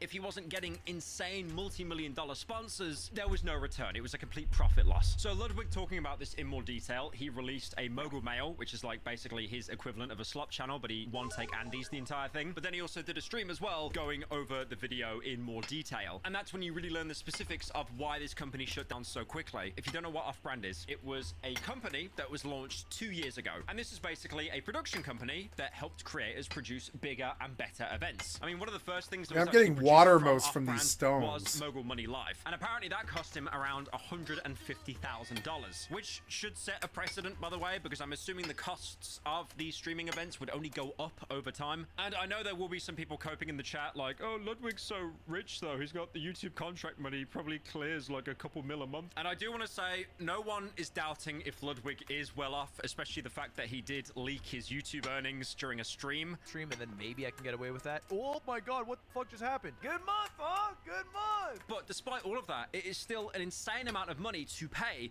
for a singular event, and the set and everything would basically be taken down afterwards. So obviously then Ludwig and his people had the idea, why not expand this production company to help other creators, and also involving other creators in the agency, like for example Germa. If you don't know who Germa is, you're probably not a member of the LGBTQ+ community. I'm very sorry about that. Other creators like Stans and Atriarch as well. I know I've already made a video on Atriarch in the past. I actually made two, one about the whole AI deepfake porn situation, but then a follow-up video where he actually pretty much redeemed himself, and he was able to, you know, pay a lawyer to scrub and remove a lot of these deepfake porn videos of other creators off of the internet. Off-Brand as well also became a safety net to capture a lot of people that worked at another production company, BTS. Not the Korean BTS. I'm talking about Beyond the Summit. And BTS... I just keep thinking of like actual BTS. Beyond the Summit used to produce a ton of Smash and other various esports events throughout the years. Now they shut down in 2023 and they were operating for around 11 years, which is crazy. Rest in peace. And this, if anything, made Off-Brand even more stronger because, you know, you're a startup company, you've got the connections, but do you have the talent? Well, now you do, because you've absorbed a lot of people that have 11 years of industry experience. I mean, Off-Brand did produce a lot of events, obviously the Streamer Awards, that is multiple times as well, the Mogul Chess Boxing, Unpaid Intern. I do want to say this, by the way, I've noticed this with so many YouTubers, like if you want a video to do well, just include Jay Schlatt in it. They had Jay Schlatt and Unpaid Intern. Why am I in last place for this? It's a team game. Your team lost. I see Jack Manifold collabing with Jay Schlatt, and they're like the most viewed videos. It is the equivalent of like how 2015 YouTubers would put the Vivo watermark in the corner, even though it wasn't a music video. There was loads of others as well. There was the Streamer Games, Juiced with XQC. Name a woman. There's at least 6 of them. Germa's Christmas special, again. Very happy to be a gay person that Christmas. I do want to say there is no hate to Germa there at all. If anything, that's just a case of friendly fire on my own fan base as well. You also had Sea-Dog as well, had some charity auctions that were produced by Off-Brand. Sea-Dog as well, very talented creator. He is voiced in multiple of my main channel videos. Came to me when you were walking through the tunnels. He's usually the person with the deep gravelly voice like this. Also Shufflemania as well with Dug, who's obviously always known for basically trolling his chat and getting Twitch chat involved in his content. It's basically one of the biggest pulls to his channel. And then there are other events as well, like the Ludwig x Tarek Invitational. And then on top of that as well, Off-Brand expanded into having a gaming department. And then they also featured lead strategy from Pirate Software, or as I like to call him, Ferret Man, that streams way too long every single day. I think he's also a furry as well. But again, that would just be another case it's a friendly fire. If you work in technology, half of your coworkers are furries. You may not realize that, but furries own the entirety of the internet. Most tech people that I know, furries. Yes, you may be upset by this knowledge, but it is absolutely true. Why? Now, at the time of recording, Why the is video everybody launched one furry? game What that would is have rivals of what eight would for what two. would have But in game caused form, that? It's had a really successful launch, especially because the fact that when Are you games get sure? launched by I've never companies- even met a fucking furry, and I know a lot of tech people. I've never. Oh, I've met a furry. I'm sorry, I've met a furry on the internet, but I've never met. I think all the people on the internet are furries. Yeah, I don't think anybody in the tech world is. I mean, not anybody, but like, I don't think there's that many furries in the tech world. The tech world is known for high IQs. Most of the time, I don't really equate like furryism with a high IQ that much. It happens, you know, but after watching like the furry cons and stuff, and what they're actually like when they're in public and stuff, I didn't see a lot of super smart tech people there. Not really. They were there, but it wasn't a lot of them. They look like the furries that I saw. They kind of seem more like the Juggalo crowd type, like a little bit. More people that kind of listen to like rap and pop and stuff like that, and do drugs and stuff like that. The furries that I saw, they didn't. There was some fandom and culture there. Yeah, definitely there was, and there was some cosplay and the fursuits and all that. But I watched a bunch of furry cons, and those people don't strike me as nerds. Not tech nerds, not really, no. I'm sure it happens, yeah. But wouldn't rub that as their demographic, though. I think they're actually just the public. I don't think, like trying to say that all the nerds, all the furries are smart, or all the furries are nerds. I don't know about that. I think they're kind of nerdy. But I don't know about smart. There's an equation of like nerds are smart and all furries are nerds. I don't know about that. I think the furries, some of them are actually kind of weird, but I don't want to say anything negative here, so whatever. Usually smaller ones, they do tend to... I don't have a bias against furries. I think they're fine. I have no issue. No. It is actually the truth. And like, you know, I just like I wouldn't equate like after watching the furry cons, it's that struck me as a party scene. Like the furry thing struck me as a party sex scene thing. It didn't strike me as like a genius nerd tech genius nerd type scene. Now I'm sure there is some tech nerds in the furry scene because it's just inevitable, right? But I think it's because the furry thing extends to like it's just sort of a public obsession. It's like it's almost an orientation now, kind of. It's insane. To try to boil them all down to nerds. I don't know about that. After watching those cons, that was not the group of people I saw. They weren't bookish nerds. That was not them. Their vibe is a little bit more, I think, kind of like, I don't know, cyberpunk or something like that. They're like a future crowd. I wouldn't say they're kind of kind of a nerdy nerd crowd or like a geek nerd crowd. I wouldn't say that's furries. That was not the vibe I got. It was more of like kind of a party, futuristic, cyberpunk, like cosplay scene thing on the YouTube videos that I saw. And I mean, I'm just going with what I saw. I don't know. And I saw a bunch of them too. There was a bunch of videos about furries. I studied their culture quite a bit. And I was like, oh, okay, it's kind of a con culture that shows up at big events. And they're really strong online. I never disputed that fact. But I wouldn't call them all nerds. I don't know if you need to be a nerd to be online.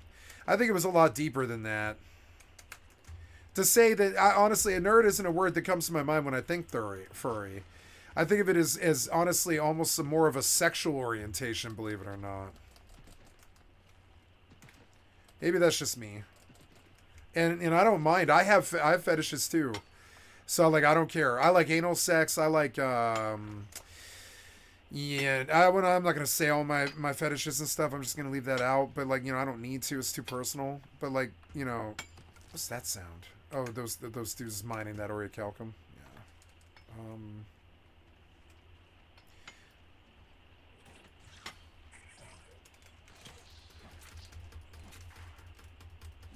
How many of these do I have to kill?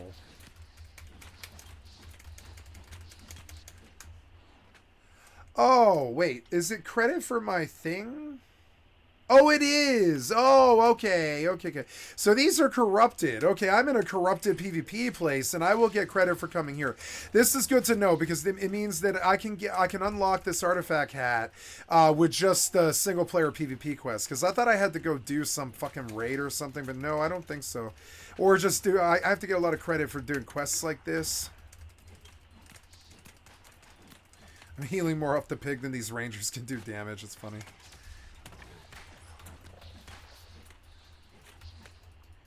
Isle started. He's getting towards when I want to join him. I want to get back to the town, but I want to mine that orichalcum and leave. And then ride all the way back. I don't want to fight or anything. Like, honestly, I wouldn't mind mining these stones, but they're just going to keep popping, so I'm going to take the orichalcum and leave. This beach is a really good beach for stone. You can like, this is a really good mining area. And I didn't know. There's stone everywhere. That's really good, because stone can run out quick. You can hit like 5 stone, and then you gotta go a while before you see it again. It's fucking annoying. Yeah, like these chunks of stone, they don't look like they're valuable, but they are. They're actually really valuable. They drop stone and water essences sometimes. I think if the stone's in water, it drops a water essence, which is insane. That's actually really good. I didn't know that. This place is actually super good to farm. There's platinum. There's all this mining stuff here. There's pigs and little animals like Gip Peacock that just drop meat. There's all this boulders. Boulder is really valuable, like genuinely is. I don't think all of it's in the water. Yeah, I think I was in a different area than when I was getting the water essences, and the rocks were like halfway in the water. So I was getting water essence, which is actually just such a cool little touch. And, you know, as a farmer, to know that I think rocks inside of water actually drop water essence. All right, I'm going to get out of here. Cool, I got a package. Off that peacock, I got a package of special materials. And that makes an argument that I should be killing. Oh my god, see, that was actually really worth a lot. It really was worth a lot. It was worth like 25 gold or something. It had to, no, it's worth more than that. It was worth like 500 or 1,000 gold. And it was a peacock. Look, I got diamond chips, sim and winter tokens, all the shit off this. Look, that peacock was actually so good. Look, somewhere I picked up a stone cairn schematic, but I already learned it, so I get to sell that, which is good. That's good money. I love the loot in New World. I believe the New World has the best loot that I think I've ever seen in any game. There's so much of it, and all of it feels valuable. It's all good for something. It's the best item implementation. It outdoes WoW so well. WoW's items are fucking boring. I'm sorry. WoW's weapons and armor are interesting. WoW's items are fucking boring. WoW's items are so boring, except for alchemy. And like I think this game definitely outdid WoW in the item implementation area. Now I just aggro like 5 gators, and this might be death, and that might piss me off, kind of. Yeah, I'm just gonna fight them with the fucking sword so I don't die. Yeah, these things die fast because they're a little bit lower level.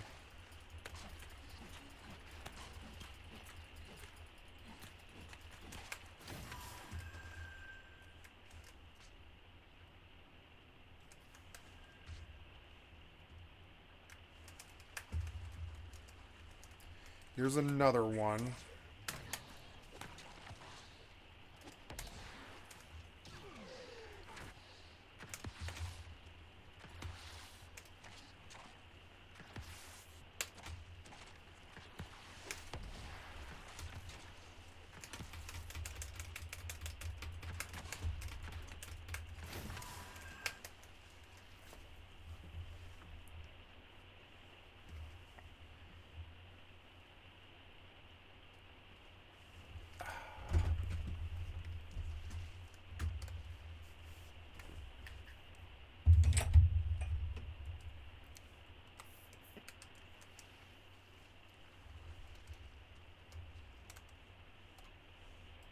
drop off and die within days. Now, looking at the Steam charts for Rivals of Aether 2, it has had a drop off, but that is pretty much to be said for any game in human history. But this drop off is incredibly slow, and it does actually still tend to go up from time to time. If anything, if this was like any other YouTuber releasing a game or like any other company, 9 times out of 10, it would start off with a couple thousand players, and then it'd be down to about 2 to 3 within a month. Another reason as well why Off-Brand stood out is because it functioned basically as a worker cooperative, which basically means that the company is self-managed and self-regulated by its workers, versus the traditional setup where you've got big scary CEO man and then maybe HR that tells big scary CEO man to get you fired because you only did 55 hours of work this week, not 58.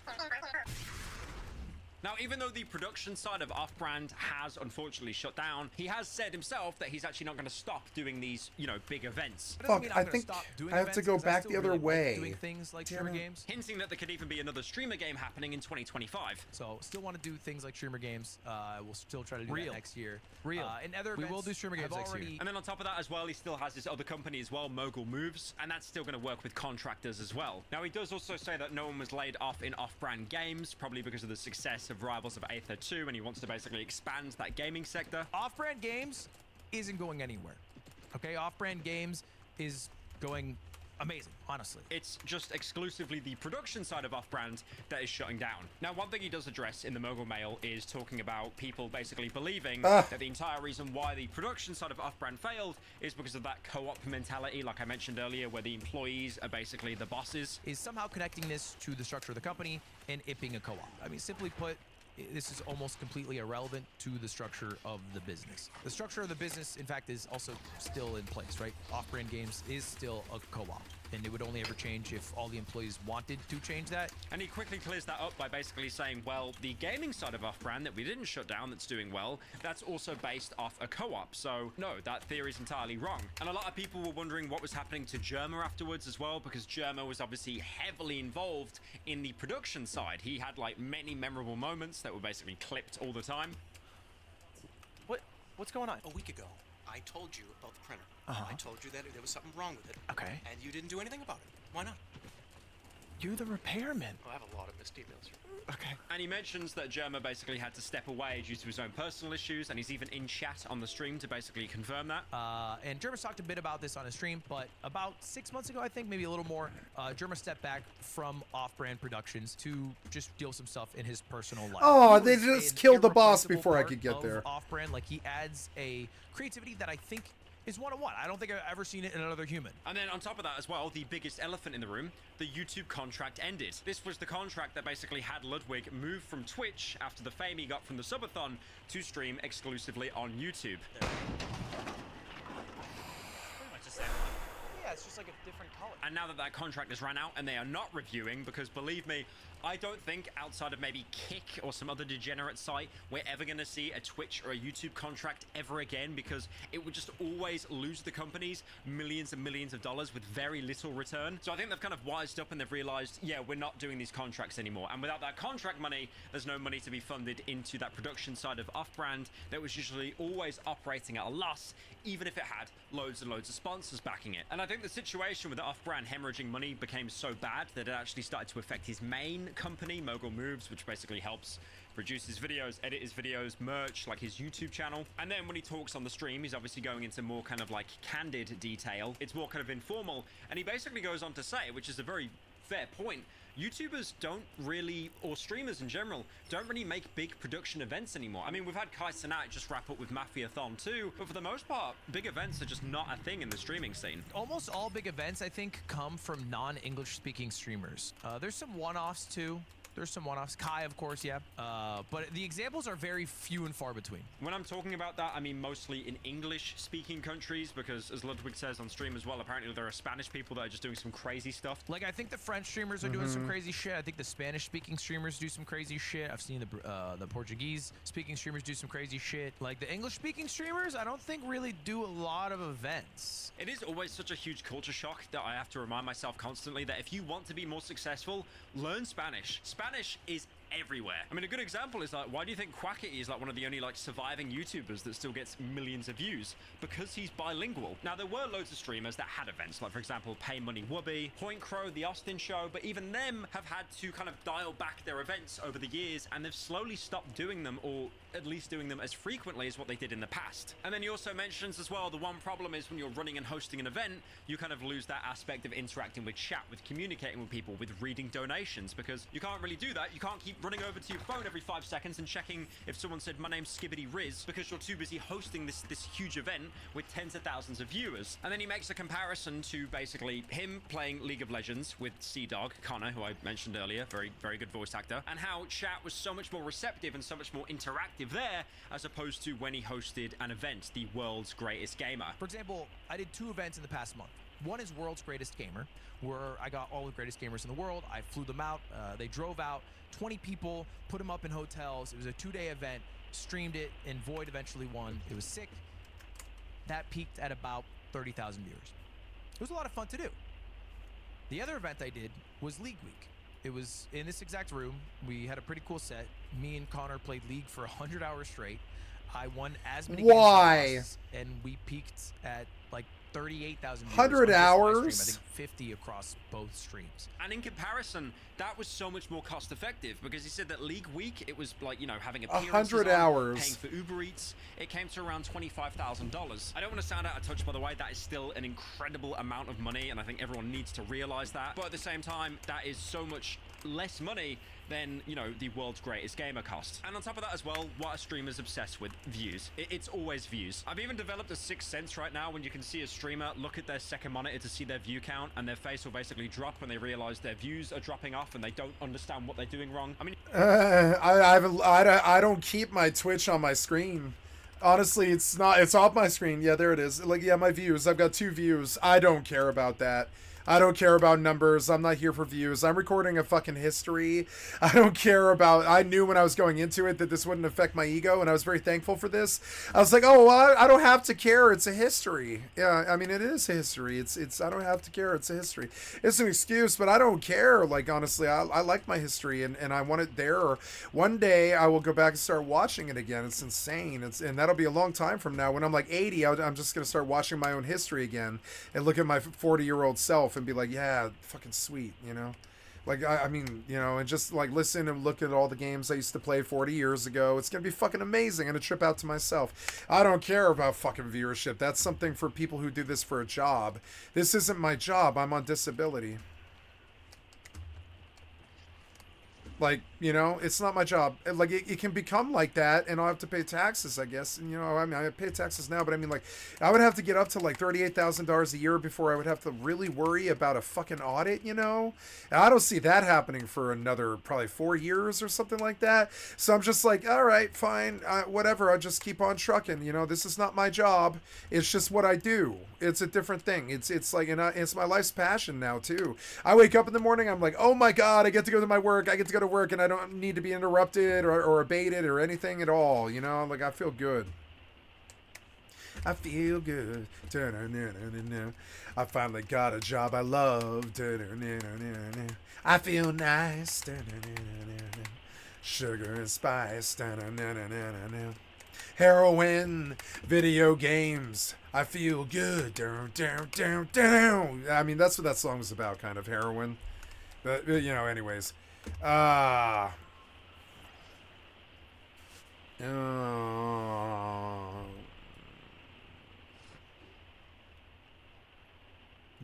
I got to that place. I went to the Convergence, did I? Yeah, I did.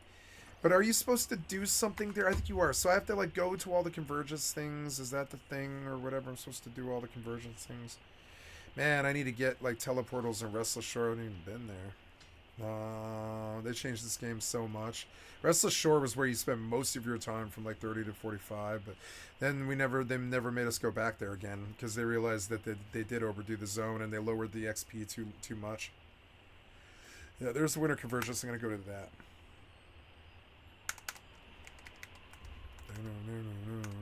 I'm so lucky. I know how lucky I am. I have my home.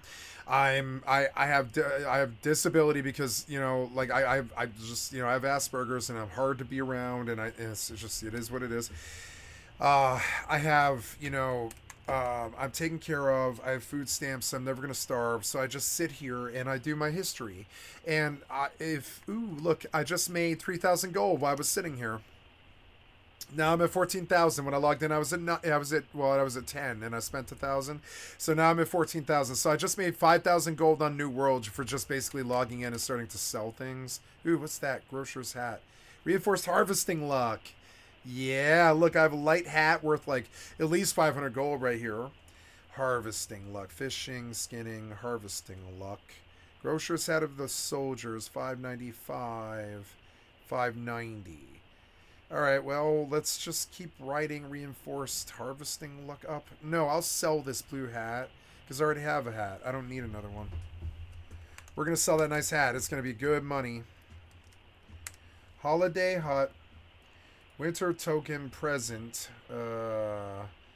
Premium winter tokens, which take 25 winter tokens and a vial of suspended Azoth. I've got a premium winter token, which I'll stack all the way up until, like, what, probably December 28th or something like that. And then I'll buy out the vendor, and it'll feel really good, but I don't want to worry about it right now. But yeah, this bountiful gift sack, you have to do this, like, every day if you're actually playing the game, because it is worth it. You need the event rep bonus. So I have 730, which is good. That's okay. Reinforced mining luck. This is actually a mining set. I don't need a leatherworking set. I need mining. Nope, don't equip. Right now, I want you to import equipped items. Yes, and there's my new set. I don't care for this eye level grind. I don't need it to kill the mobs. So I don't like that. Like, I'm learning that my intelligence unlocks a lot of the unpleasantness of life. My IQ will take me out of so many problems. It does it all the time. It's like, you don't need to do that. And I'm like, really? I don't need to worry about eye level at all. I don't need to raid or go worry about what them boys do or whatever, you know? Oh, fully CR, mine's Merc, CK, mine starts on 3 minutes. Oh, never mind, it's time to move out. So now we turn on the music, and I'm going to go piss, and then I'm going to warp to mines or whatever. Got to turn up the music. Yep. Warp to mines, and I'll piss while that's happening.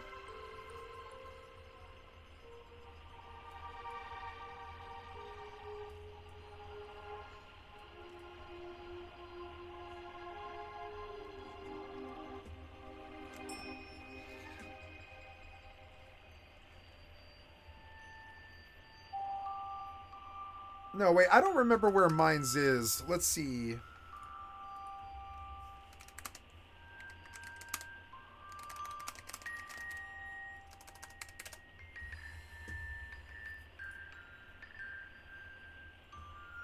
Welcome to Soccer Gaming, and in this episode, I want to go over the Mines run, and there's going to be a ton of elite chests in here, and I've been getting a lot of questions about how to raise your score, how to raise your expertise, how to raise your gear score, whatever you want to call it, how to raise it, and how to get some good gear up. Northern parts, you're going to go up here to Shattered Mountain, and you're going to go to this outpost called Mountain Home Outpost. Once you're here, you're going to come out this portal here, and we're going to today just run it with a bunch of other people. So my suggestion would be to run it with a group. First of all, you need to start with a group just so you can kind of understand what is going to come of this before you try to do it solo. I'll have a whole nother episode of me doing it solo, but you really need to understand what's going on before you even try to do it solo. So you're going to join a group, you're going to find a group. You can always find groups here. There's a ton of groups that you can do, and basically you're just going to run the group all that you can, and you're going to get some loot along the way. So the first chest here is going to be, as you run out here, it's going to be this whole portion in here is what we're going to run. The very first one is right here. You're going to run up here. There's going to be usually a guy here. Once you kill him, or you can just run around him, and grab the supply Oh, cache. Once you're done with that, there's several places and ways you can go, and it's totally up to you and your group however you want to run it. My suggestion would be run through here. There's going to be guys shooting at you. That's fine. You can run right past them. Then you're going to jump up here, and there's another little supply cache here. You're going to grab this supply cache.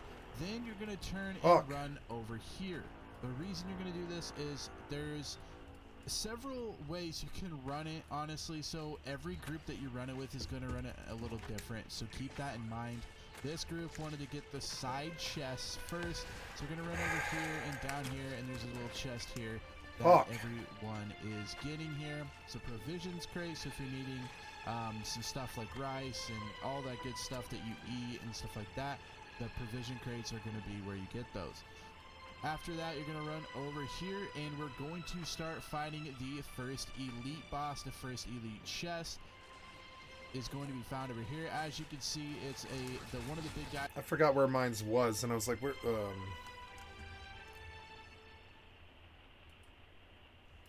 Come of this before you try to do it solo. I'll have a whole nother episode of me doing it solo, but you really need to understand what's going on before you even try to do it solo. So you're going to join a group, you're going to find a group. You can always find groups here. There's a ton of groups that you can do, and basically you're just going to run. Yep. Thank you, Slacker Gaming. I've liked and sub to your channel.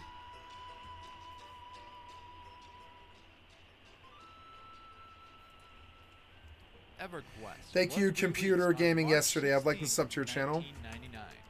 That means it is over 25 years old, and in fact EverQuest is one of the oldest MMORPGs still in active service today, beaten out only by a few other titles like Ultima Online. Jumping into a classic MMORPG like EverQuest can be quite a shock if you've never played it before, or if you haven't played it for a while. It's missing a lot of the quality of life features that you would expect from a newer game. But classic MMORPGs are also missing a lot of the nonsense that come along with newer games. And there's a lot of interesting details and systems in EverQuest that might surprise you, especially if you've never played the game before. And if you're wondering about why you should listen to me about EverQuest, well, you might want to check out my book on EverQuest that is published by Boss Fight Books. You'll find a link to that in the You wrote a description. book about There's EverQuest. A complete history of the game's development and its impact in the MMORPG genre on release. With that said, let's go ahead and get into the top 10 reasons why you should play EverQuest today. I'm going to pause right here while I go piss. I'll be right back. First up, let's talk about EverQuest's difficulty in the sense of danger the game world inspires as you're exploring it. EverQuest is a game that is notoriously punishing, at least by modern standards. It is fairly easy to die. A couple monsters that gang up on you can easily spell trouble, and soloing on your own can be rather difficult, especially if you are not playing a solo-friendly class, or you are not playing on live and have a mercenary to assist you. In case you're wondering what that is, the mercenary is an NPC that you can hire in the game to help you out. Now, because the mercenaries are available, EverQuest Live is easier than the time-locked progression servers that do not have mercenaries, and emulated classic era servers which definitely never have mercenaries. But it's still going to be hard if you are coming from most modern MMORPGs, even if you play on the live servers, because the enemies are not simply trivial when you're leveling up. The game also tends to have wandering higher level mobs, and that can certainly catch you off guard. Then there's also the death penalties, which vary depending on the version of the game you're playing. Live, you lose experience, not an insubstantial amount of experience, really. But in the classic era emulated servers, you're also going to lose all the items that you carried until you go back to your corpse and are able to loot your corpse and re-equip your items. Which means that if you die in the older classic era servers, then you're going to have quite a hard time getting your stuff back. Now that substantial death penalty is punishing, in that sense it is frustrating, and I definitely understand that, but it also provides a sense of danger and keeps your attention focused on the game. Now don't get me wrong, EverQuest is not Dark Souls. It's not difficult in that kind of way. The moment-to-moment gameplay is sometimes pretty easy, and that's why multi-boxing, which is the practice of using multiple characters at the same time, is possible on servers that allow it. But the game does pressure you. It asks you to pay attention, to keep tabs on things. and the penalty for failure is never trivial. And perhaps most importantly of all, and in the greatest contrast to modern MMORPGs, this is true pretty much from level 1. This is not a game where the leveling experience is mostly you bulldozing enemies to destroying them in just like 1 or 2 hits, as often can be the case in a game like World of Warcraft these days. You do need to put some more time and effort into leveling, and that means leveling is actually a fun and rewarding way to play the game. Now let's talk about the sense of mystery in an MMORPG. You might think that everything is documented in EverQuest, and that everyone would agree on the best way to play the game because after all it is 25 years old. Now technically, there is a lot of documentation, but EverQuest is not World of Warcraft because it was never quite that popular. It was hugely successful at the time it was released, but times have changed since a lot more people play games now.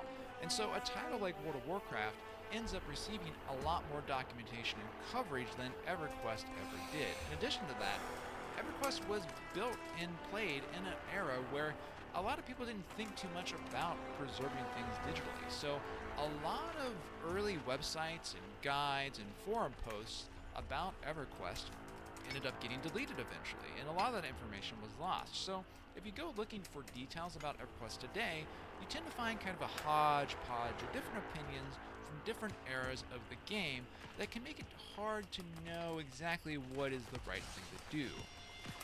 Now, that can be frustrating in the same way that the death penalty can be frustrating, but it also means you have more encouragement to go find things for yourself.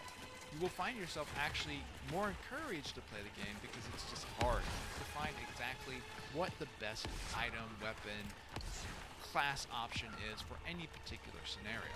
So I encourage players to lean into the mystery and to let the game come at them at your own pace. That's not to say don't look at guides at all, because you could end up being Ooh, Maple Cabin something or another. But after you decide on your class and race and some of the basic ideas about how you want to level up and what you want to do in the game, just leave it at that and allow yourself to get immersed into the game. So let's talk about class and race choice, which is one of the things you might want to look at a guide about. Now, like I said, EverQuest is relatively dangerous and difficult, even on the live servers. And because it's dangerous and because it can be difficult, the choices on race and class do have more consequences. These can have a pretty big impact on your overall experience. Some classes are generally just better than others throughout most eras of the game. Some games are better than others. Are particularly Like strong New World is in better than particular EverQuest. areas as compared to other classes. Also, some of the fantasy races of Norath are better choices for certain classes, just straight up. And some of these are fairly obvious. For example, a gnome warrior, generally not as good as a troll or ogre warrior. Now that does mean you are at a disadvantage if you pick one of the less optimal choices. And in modern game design, that's often seen as entirely a negative, but in an MMORPG, which, remember the RPG, the role-playing game aspect of that, it also can tend to homogenize the choices. And I think that in the context of a role-playing game, it's actually good and fun to have some choices be a little bit better than other choices. That is not only because it gives you an incentive to make the right choice. No, actually it's kind of the opposite. It's also because it gives players the option to make the wrong choice if you want. Maybe it's because you want to be unique, maybe it's because you have a particular role-playing or general theme for your character in mind, or maybe you actually just want a little bit of added challenge. Now, part of the reason why this tends to work on EverQuest is because the game is not that highly competitive at all. Now, it has raids, the live server has raids, and so does Project 1999 and all the emulated servers, and certainly some players take that very seriously. There is an end game to EverQuest if you choose to engage in it, but I think it's fair to say that there's a strong contingent of modern EverQuest players that don't have the need to feel like they're on the leading edge content, and that really changes how the game's balance factors in. It's a lot more okay to just make a choice for reasons other than optimization. That takes a lot of pressure off of the class balance and allows this broader diversity of choice. Now, let's get into lore and world building. So, EverQuest's world is Norath, and also some celestial bodies and planes of existence beyond it. And these locations and the lore of the game all unique to EverQuest. And yet, while EverQuest is completely unique in its world, it's also derivative of a particular time in role-playing games from around the late 80s into the 90s, where you had a lot of high fantasy novelizations going on, a lot of interest in Dungeons and Dragons, and so players who grew up in that era in particular, or those who want to enjoy more of a retro-style fantasy world experience, will find a lot to enjoy in the lore and world building of EverQuest. Of course, being a game that has 25 years of history, and a game that was always pretty aggressive in terms of the amount of content put out with each expansion, there is a lot of world to explore EverQuest. The zone design is excellent, many zones are extremely large, and there are a lot of them to explore, and with so many different zones in the game, that means that you don't necessarily have to follow this one route to get to the level cap, no matter what version of the game you're playing. Even the ones that are set in the earliest eras, like Project 99, which includes only the original game, the first two expansions, there's still multiple ways to get to the level cap in that game. And so that gives you the option to play one character, level up as much as you like, and then go choose something else, an entirely different race on a different continent, and you're going to have a different experience and see different parts of the lore and world that you did not before. If you are the type of person who likes to explore a game and learn about the world by experiencing the world itself, I think you're going to find a lot to like in EverQuest. Okay, so something I've highlighted several times at this point is that EverQuest provides you a lot of choice in how you play, and I wanted to talk a bit about that point specifically. EverQuest Live continues to add expansions, and there are definitely leading edge raiders, as I said, but that is definitely not the only focus of the game, and there's a lot of leeway to play the game how you want. If you want to spend your entire time leveling, you can, because there are lots of race and class choices that play very differently. So if you are an alcoholic, then EverQuest is a great game for you. Now, if you want to raid, though, you can do that, and you have the choice to decide whether you want to go back to a related server like Project 1999. Public raid. The old grindy. Public raid's good. You can, of course, play on the live servers and experience talking to people or commitment. No, thank you. Out. Do you want to duo or trio with some of your friends? EverQuest is also a great game for that in a variety of different ways.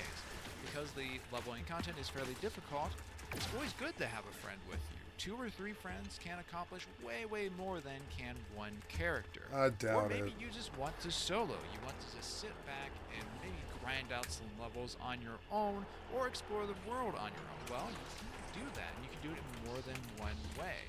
If you want to do it on the older emulated servers, you can grind out an existence, going through the monsters and slowly seeing that level bar tick up. Or if you want to play live, you can pick up an NPC mercenary to help you out, as this is often called mowing, or you could do that multi-box route I mentioned earlier, where you actually play multiple characters. So basically, you have a lot of different ways you can choose to play EverQuest, and none of these are really looked down upon or considered unequal or lacking in content. And I think that is a really great part of the game. It just seems like a lot of newer games end up getting designed around a sort of ideal in the game designer's mind of what the end game should be, and everything else is just kind of secondary content. And I don't really feel that is the case with EverQuest, and it is definitely one of the game's biggest strengths. Now, part of choosing the way you want to play is choosing the server you play on, and there's actually a ton of options, and this is, again, a strength of EverQuest.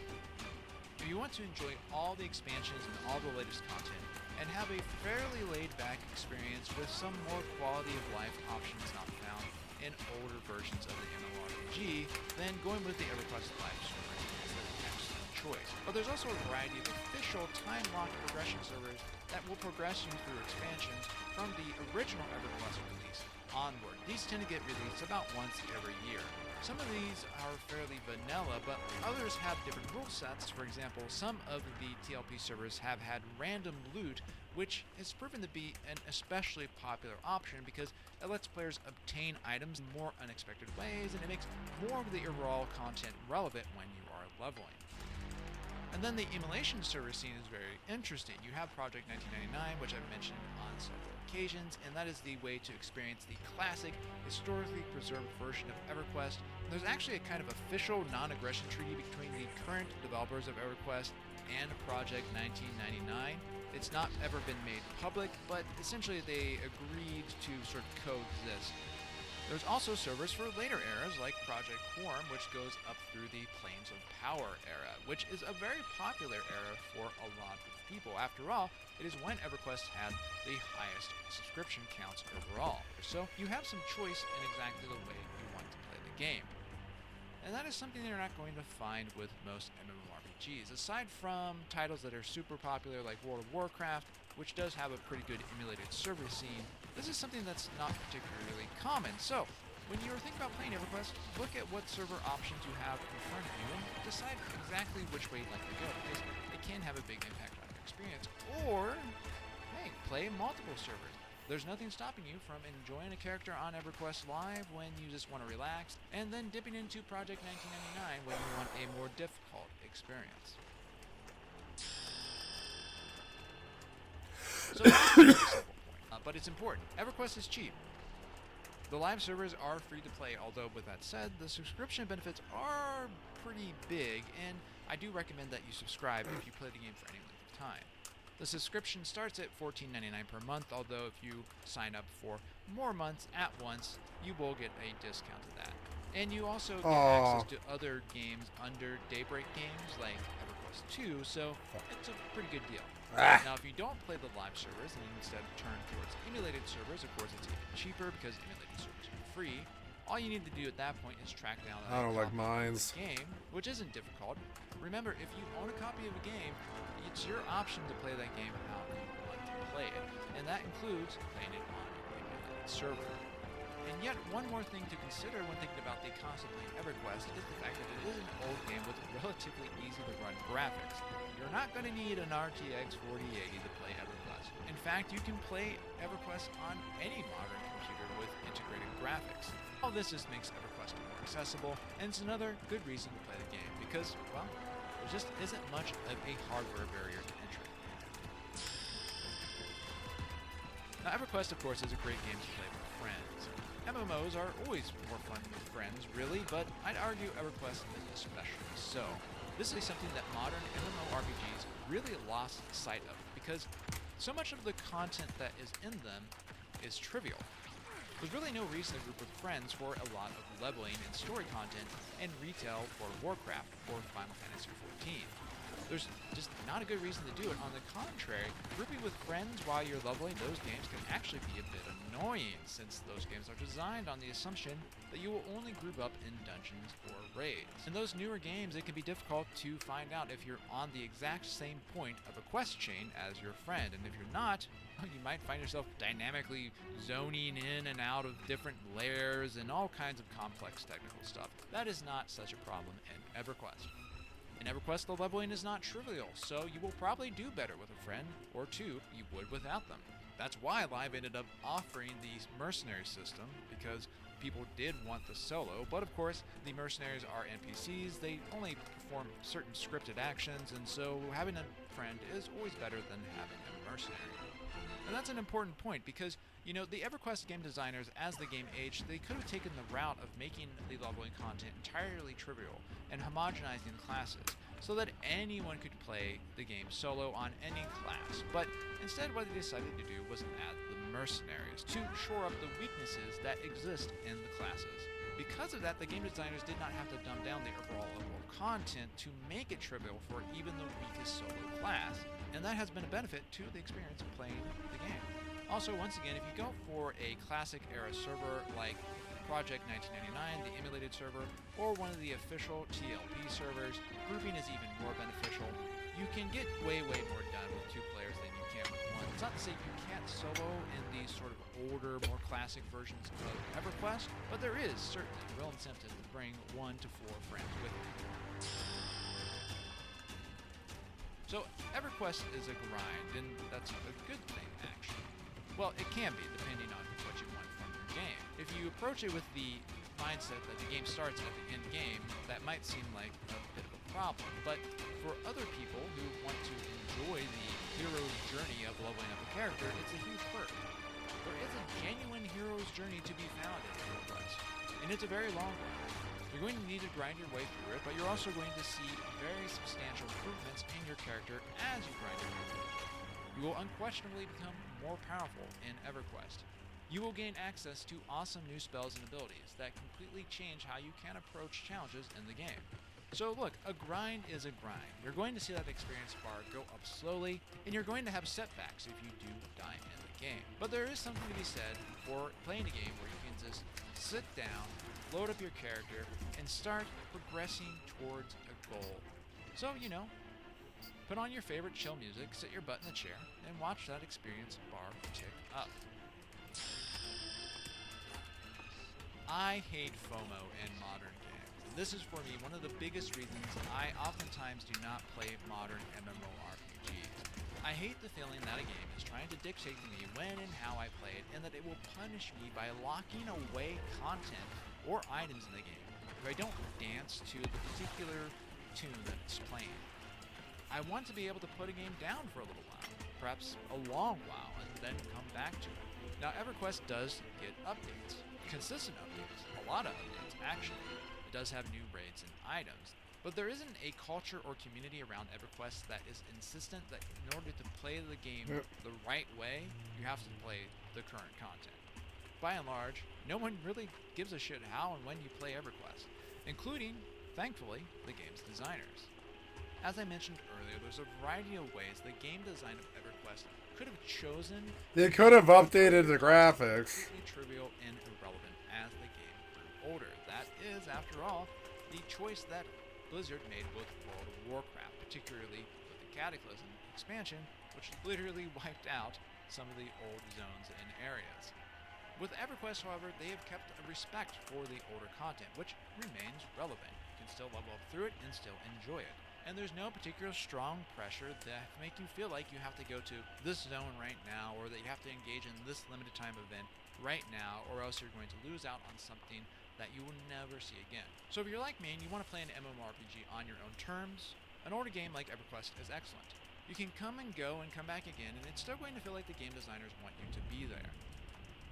So anyway, that is the 10 reasons why you should consider playing EverQuest today. Now this is the first in a series I want to do on the game for newer players and returning players to help you get back into the game. This one is supposed to help convince you to play the game, and if you are convinced, I hope you go on to the next video, which is going to tell you some of the basics you need to know about EverQuest to understand how to play the game and how to succeed in the game. So, no thanks. He was good though. I liked him. He was a cool guy. Good MMO fiend. Of the older, he's older than me. He's about probably 10 years older than me.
Please let me use this. Please let me use this. Please let me use this. You're so annoying.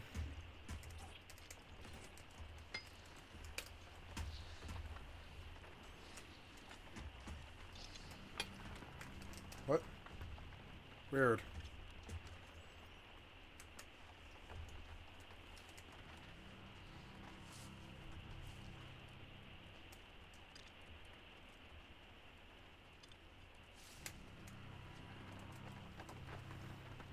I love ECR. It's hard to want to go do it, but when you do it, it is fun. When you drum up the energy and you go do it, it is fun.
I love Merc. I've grown quite fond of the place, despite how horrible it is.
I'm not going up there. I'm going here.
There's Fiskid Lair.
Oh. 3 obsidian gypsum is not bad.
Oh, I just missed it, damn it.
Oh yeah, I got another 200 doubloons. That's fucking awesome.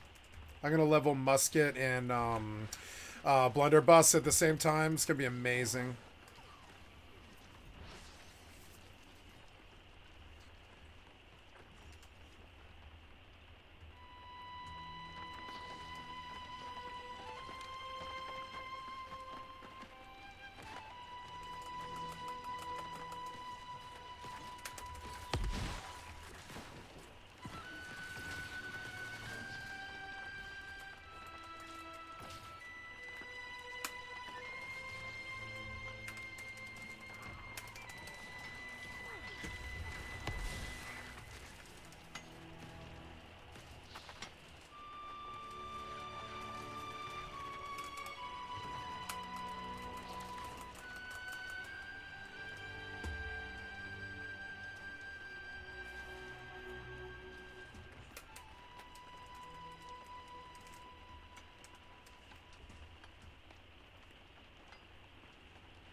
Man, that guy's got a really good cape. I want a really good cape.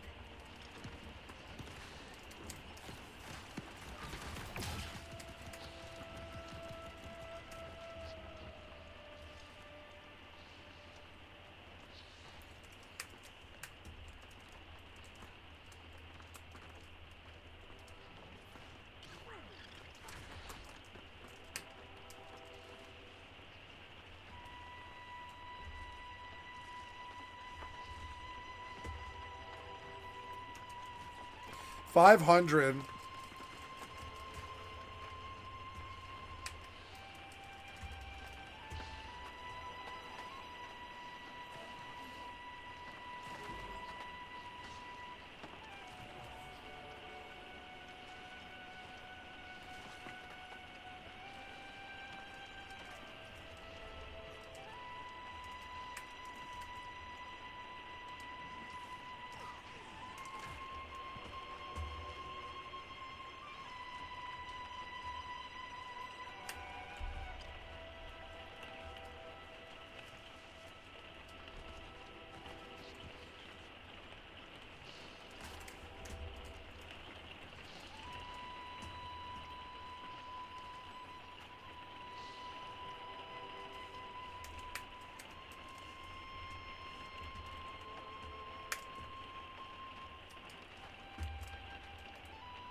harvesting. Yeah, nice.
Oh my god, look how many fucking weapons I have.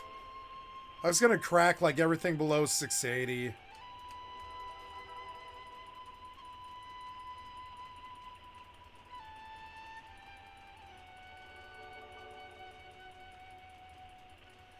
Wow, it was like 250 gold and just cracks and stuff. Wow.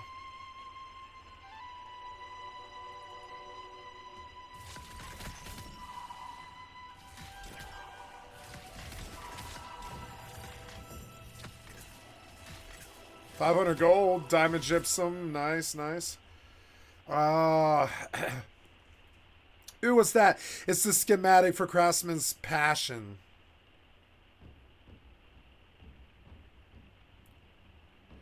Craftsman's Passion.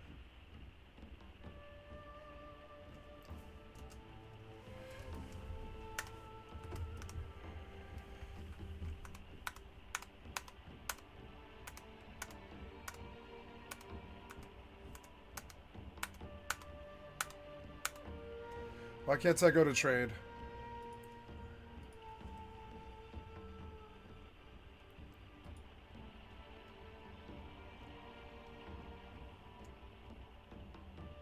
Wait, this is a great sword? I don't care about this.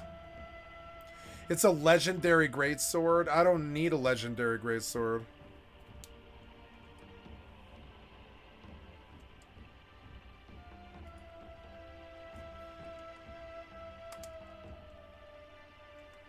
Wait, before I link, I need to go. I got something really crazy and I've got to go see what the value is because I don't really know.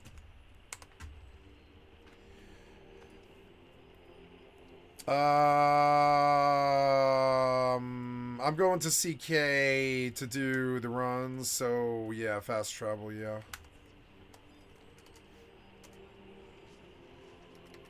Yay, silver.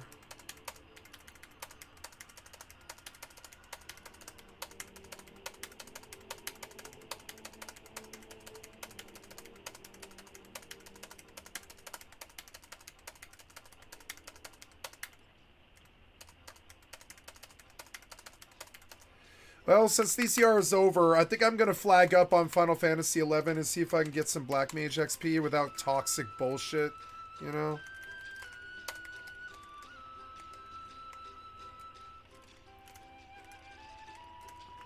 Oh yeah, my Dark Staff. I need to make a macro.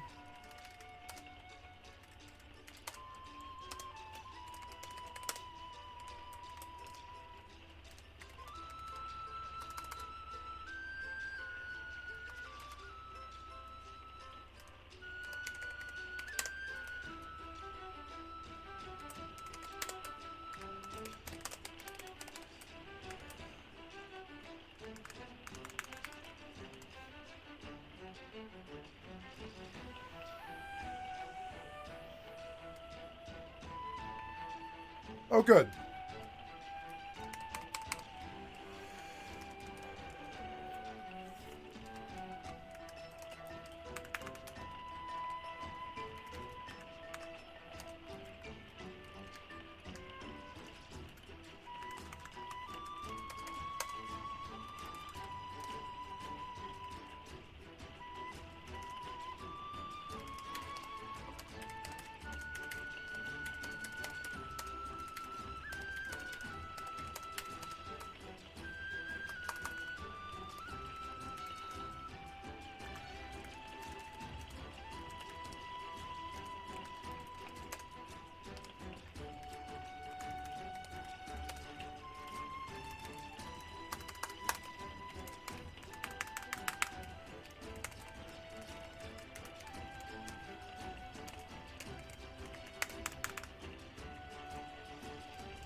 Oh yeah, my gloves. I forgot my gloves too. But that's okay. Let's flag up here.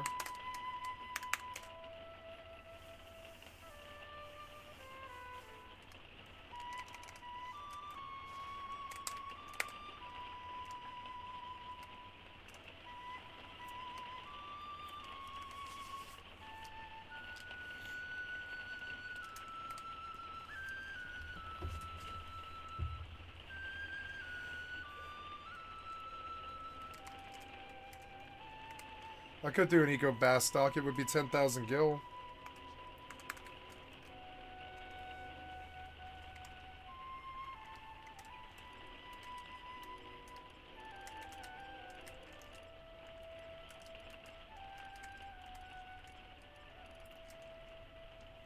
Oh, I have a lot of copper ingots.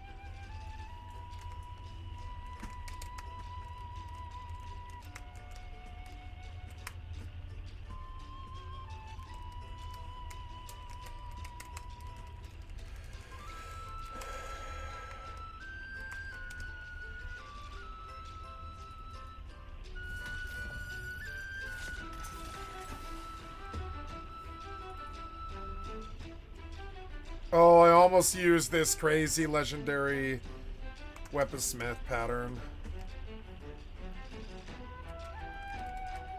Wait, no, this isn't good. Never mind. This is just a weaponsmithing pattern for a crappy greatsword.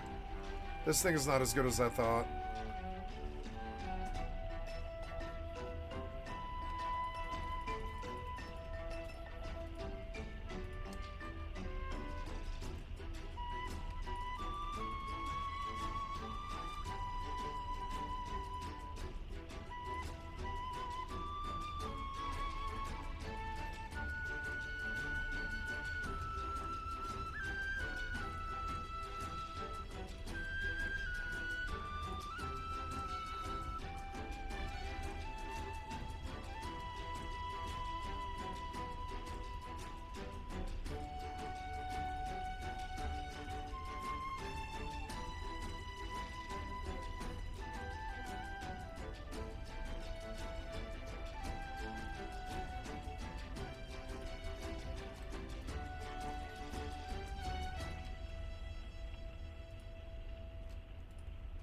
Why do you keep asking about that? I don't care about it. Ugh.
$1,488 stone. I want to go to Everfall and cycle that, I guess.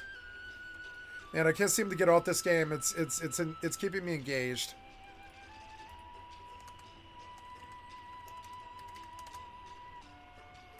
Oh, wait.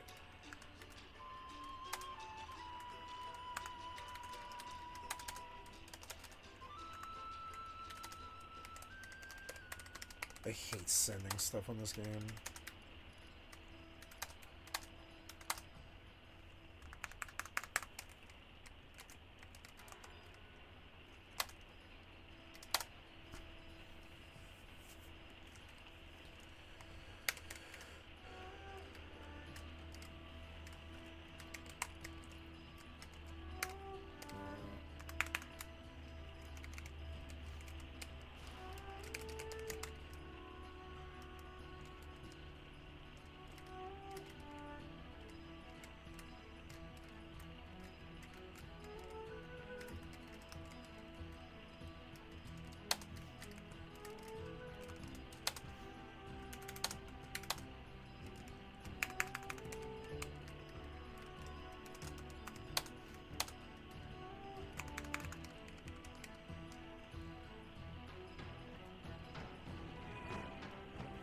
Oh, I forgot my gloves again.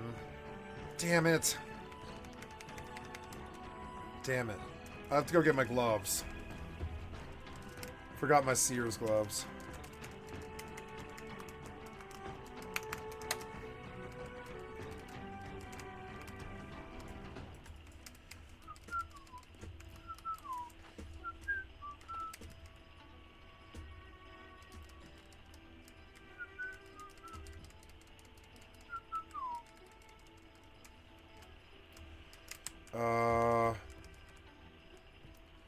Oh yeah, so I need to take... No, I'm going to Everfall. Yeah, I'm in Everfall. I need to do the tree, and I need to run over and cycle. Oh no, I did the tree, okay. So we're gonna go cycle now.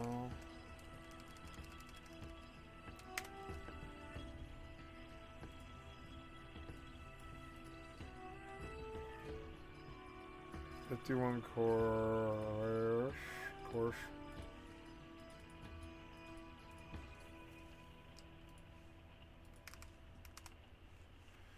Let's go back out again, Mackay.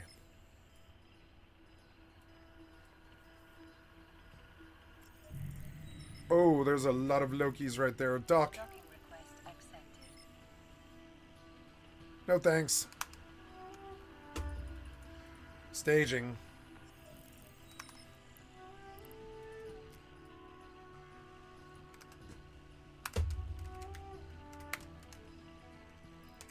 Give him 5-10 minutes. They can go. They can have it. I don't need it.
Nine, 10.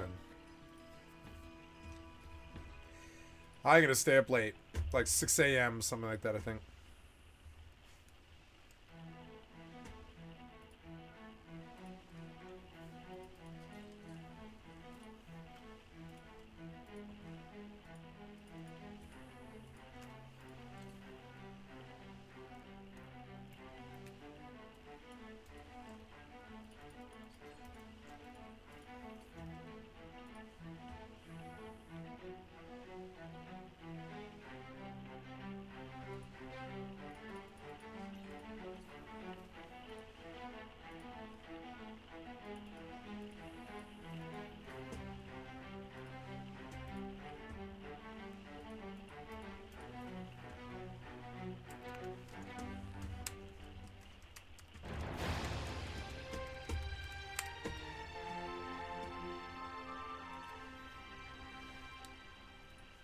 topaz meridium.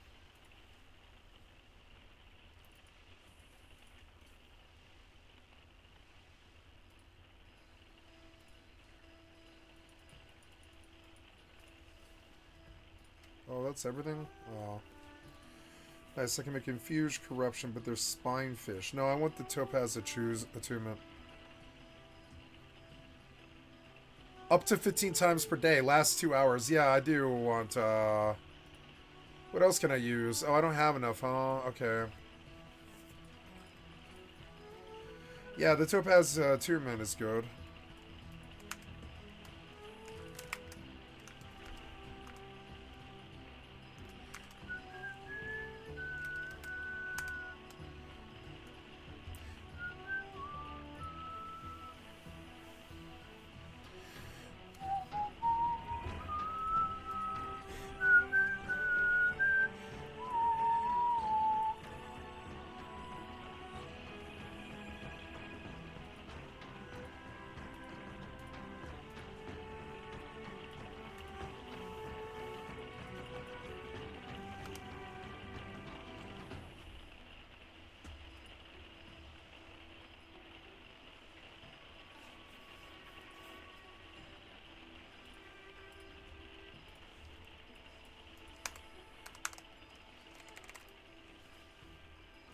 Boom, boom, boom, boom, boom, boom, boom, boom, boom, boom, boom, boom, boom. I wonder if that Loki Rome is still just sitting out there. I'm gonna warp in their fucking face. Because they can't do anything. Are you still sitting out here? Yeah, you're still sitting out here. I don't care what you're doing.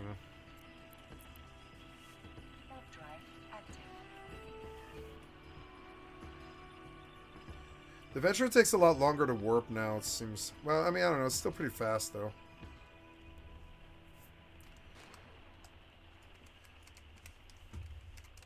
Spear of the Brigand, when to sell 1,000. Nice. Runic. Leather. This is the outfitting station. Yeah, fused silk. I think I'll go... oh, no. Phoenix weave. Leather. Leather's easy. Cloth is harder. Phoenix weave. We'll go with Phoenix weave. Yeah, sounds good. And then, yeah, we'll cut some jaspers and stuff. Whatever you got. I don't care about... I've got so much money. It doesn't matter. I just want skill up, frankly. Those are infused armor scraps. You say leather or cloth. I'll take the infused silk.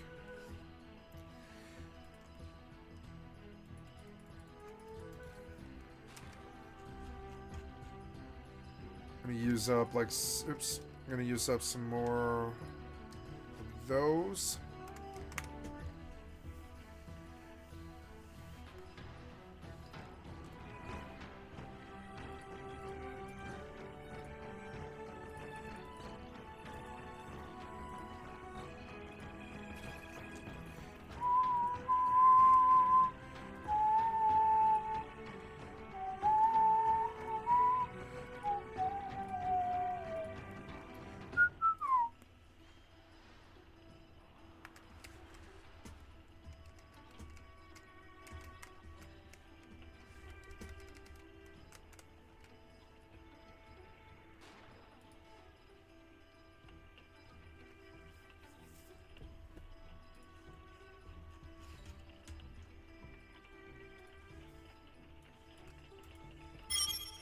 Ooh, it's a tell.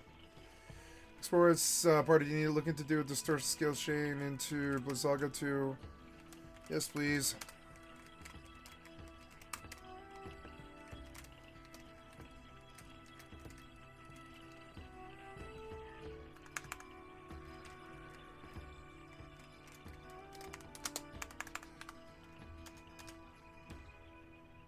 Yay, we're building a black mage party.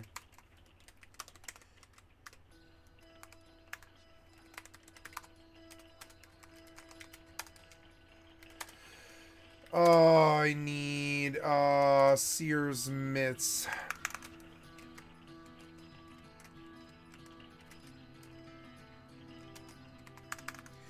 I suppose I'll look into Seer's Slacks +1 as well, because, like, if it's another int, I should have them.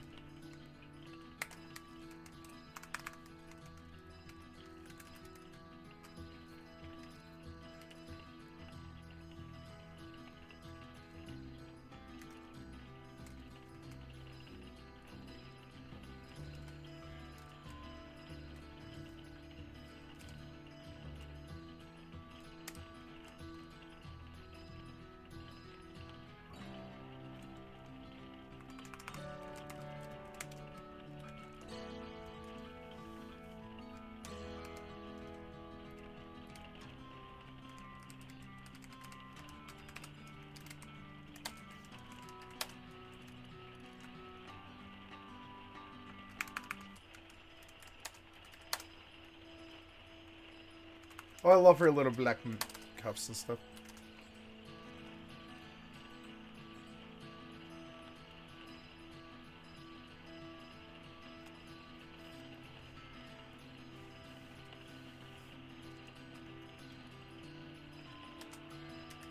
Do I have scrolls coming up?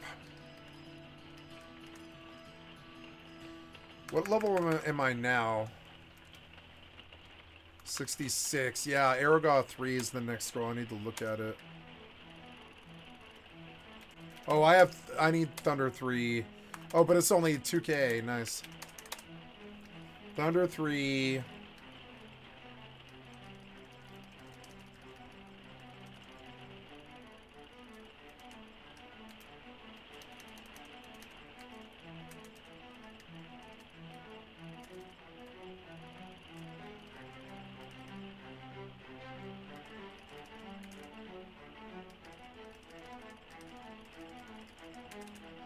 Aragoth 3, 42K.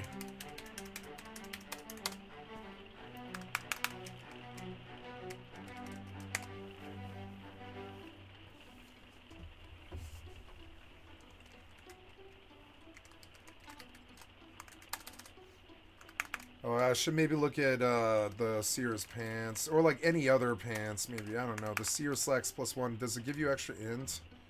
Cape to Regan. Ooh, nice. That's easy.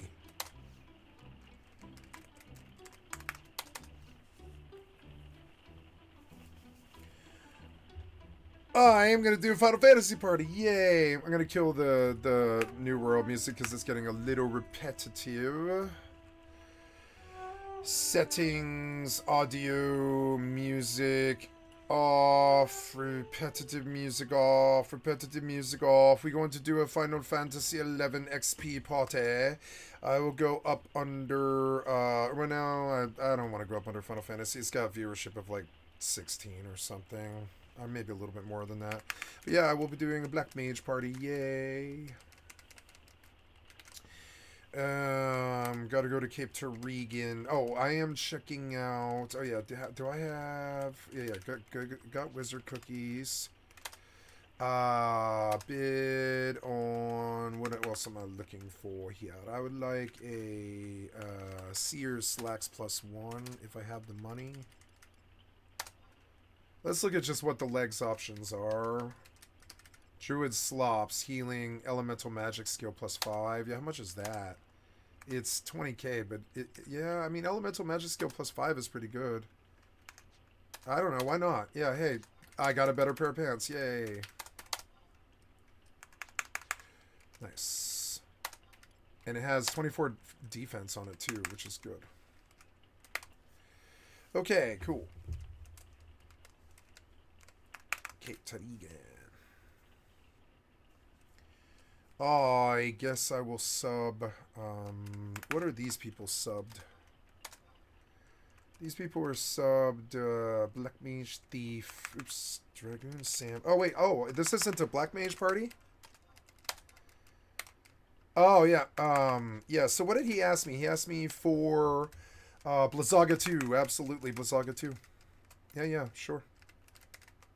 Oh, good. It's an actual XP party.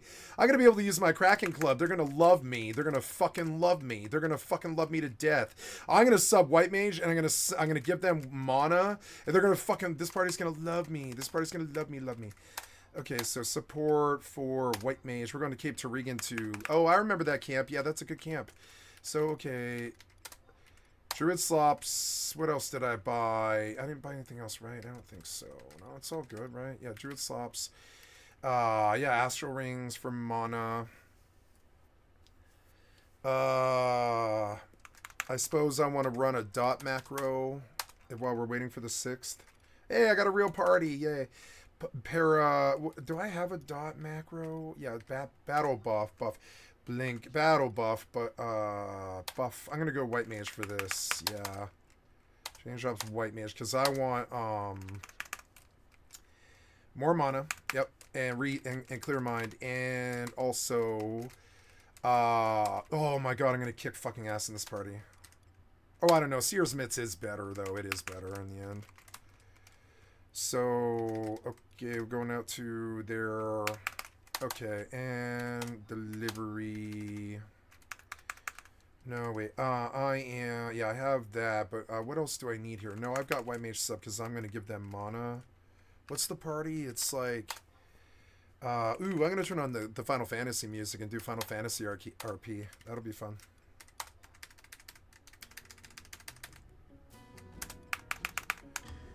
Okay. Doing Final Fantasy stuff. This new world will kind of like go to the back burner here, and we'll do a Final Fantasy Black Mage XP party. Or just a normal XP party, thank God.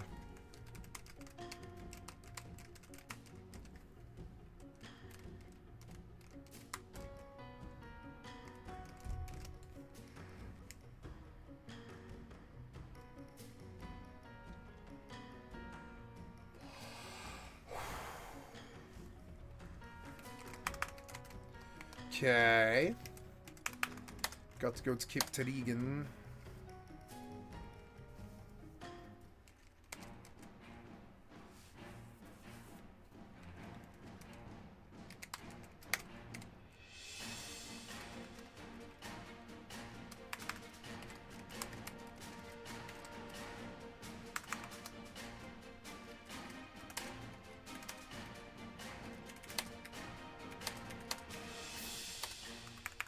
Am I the sync for this party? No, no, not at all. Oh, good. I'm gonna use my Empress Band.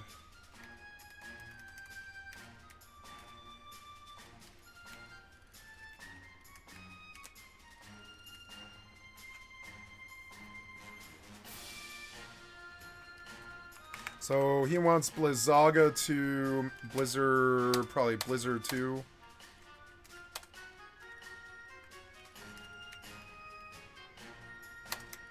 Blizzaga 2, and then probably Blizzard 2.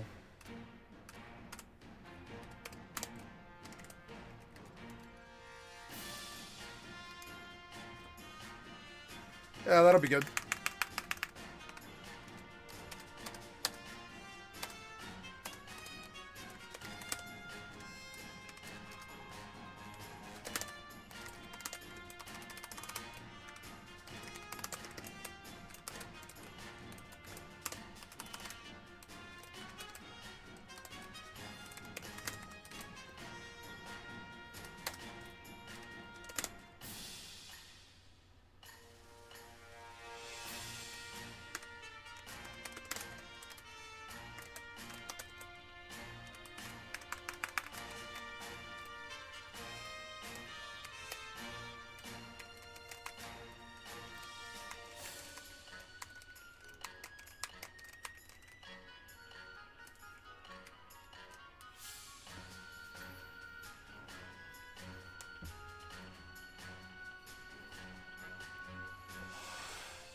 Ooh, 150k for Moon Orb.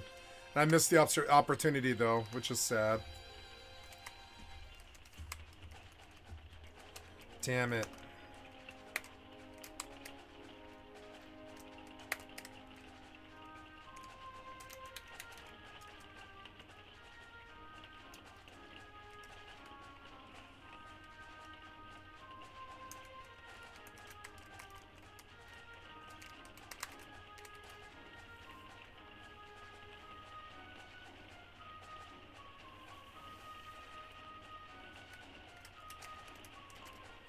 Wait.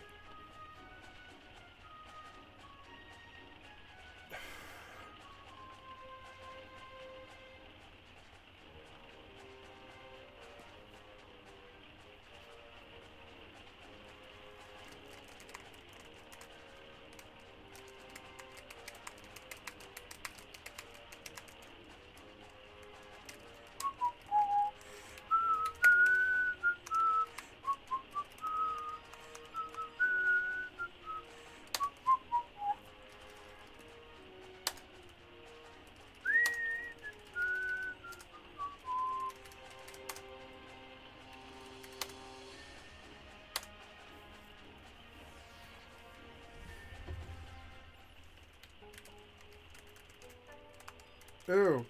Perfect, because I forgot.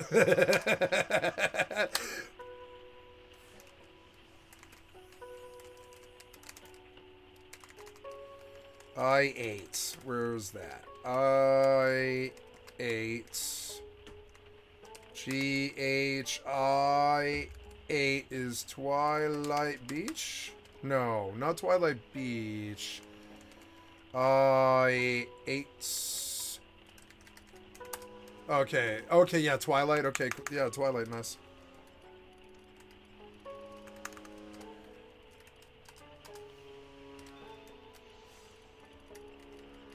Where's Re-Rays? Wait, what? What? Wait, what's my job right now? Yeah, where's Re-Rays?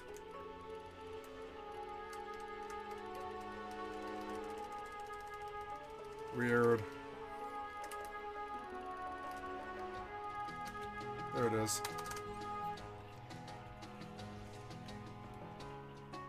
Oh, I love this song.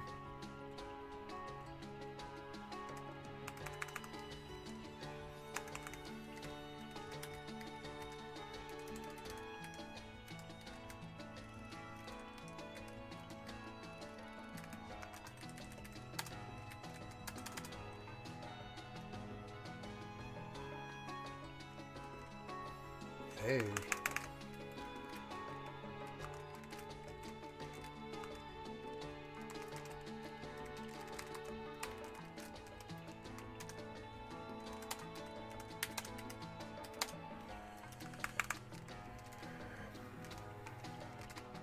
Oh no, are they gonna drop me below?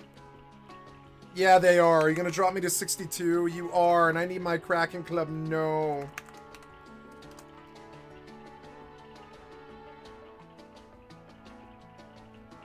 $4K, that's not bad though. Oh no, we're sinking to like 60. Shit, I'm gonna like lose my chess piece. Well, that's okay. I can put on a tactician magic coat or whatever.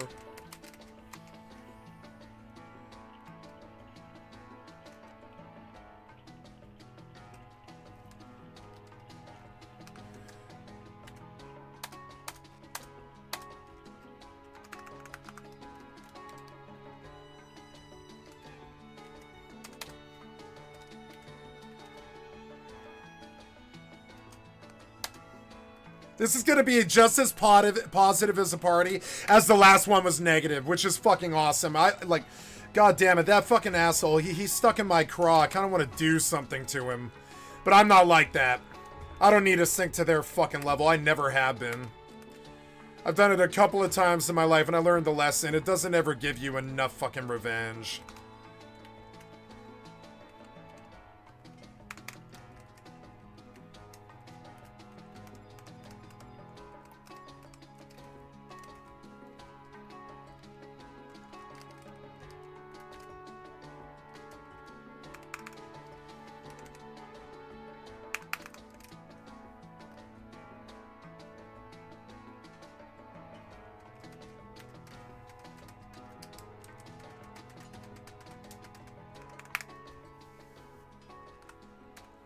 You know, I'm just gonna get to cast spells and stuff and just look for a burst.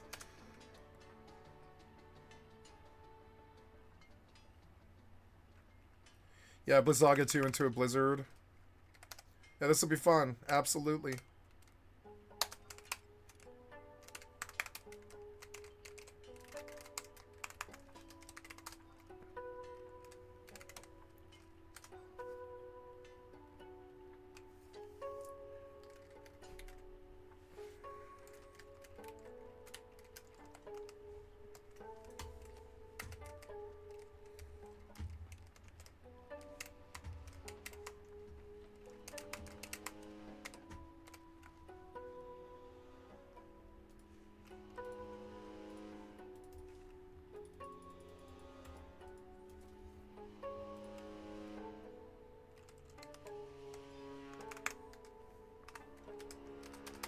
Actually, I should probably try for...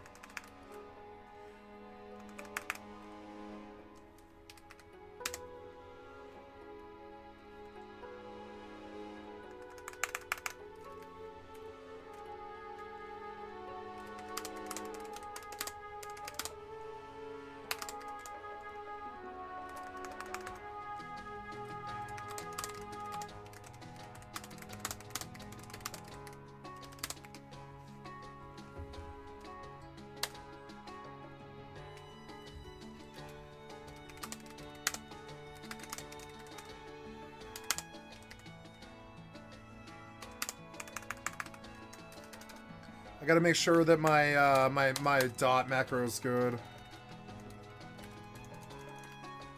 Shit, I don't have a dot macro, son of a bitch.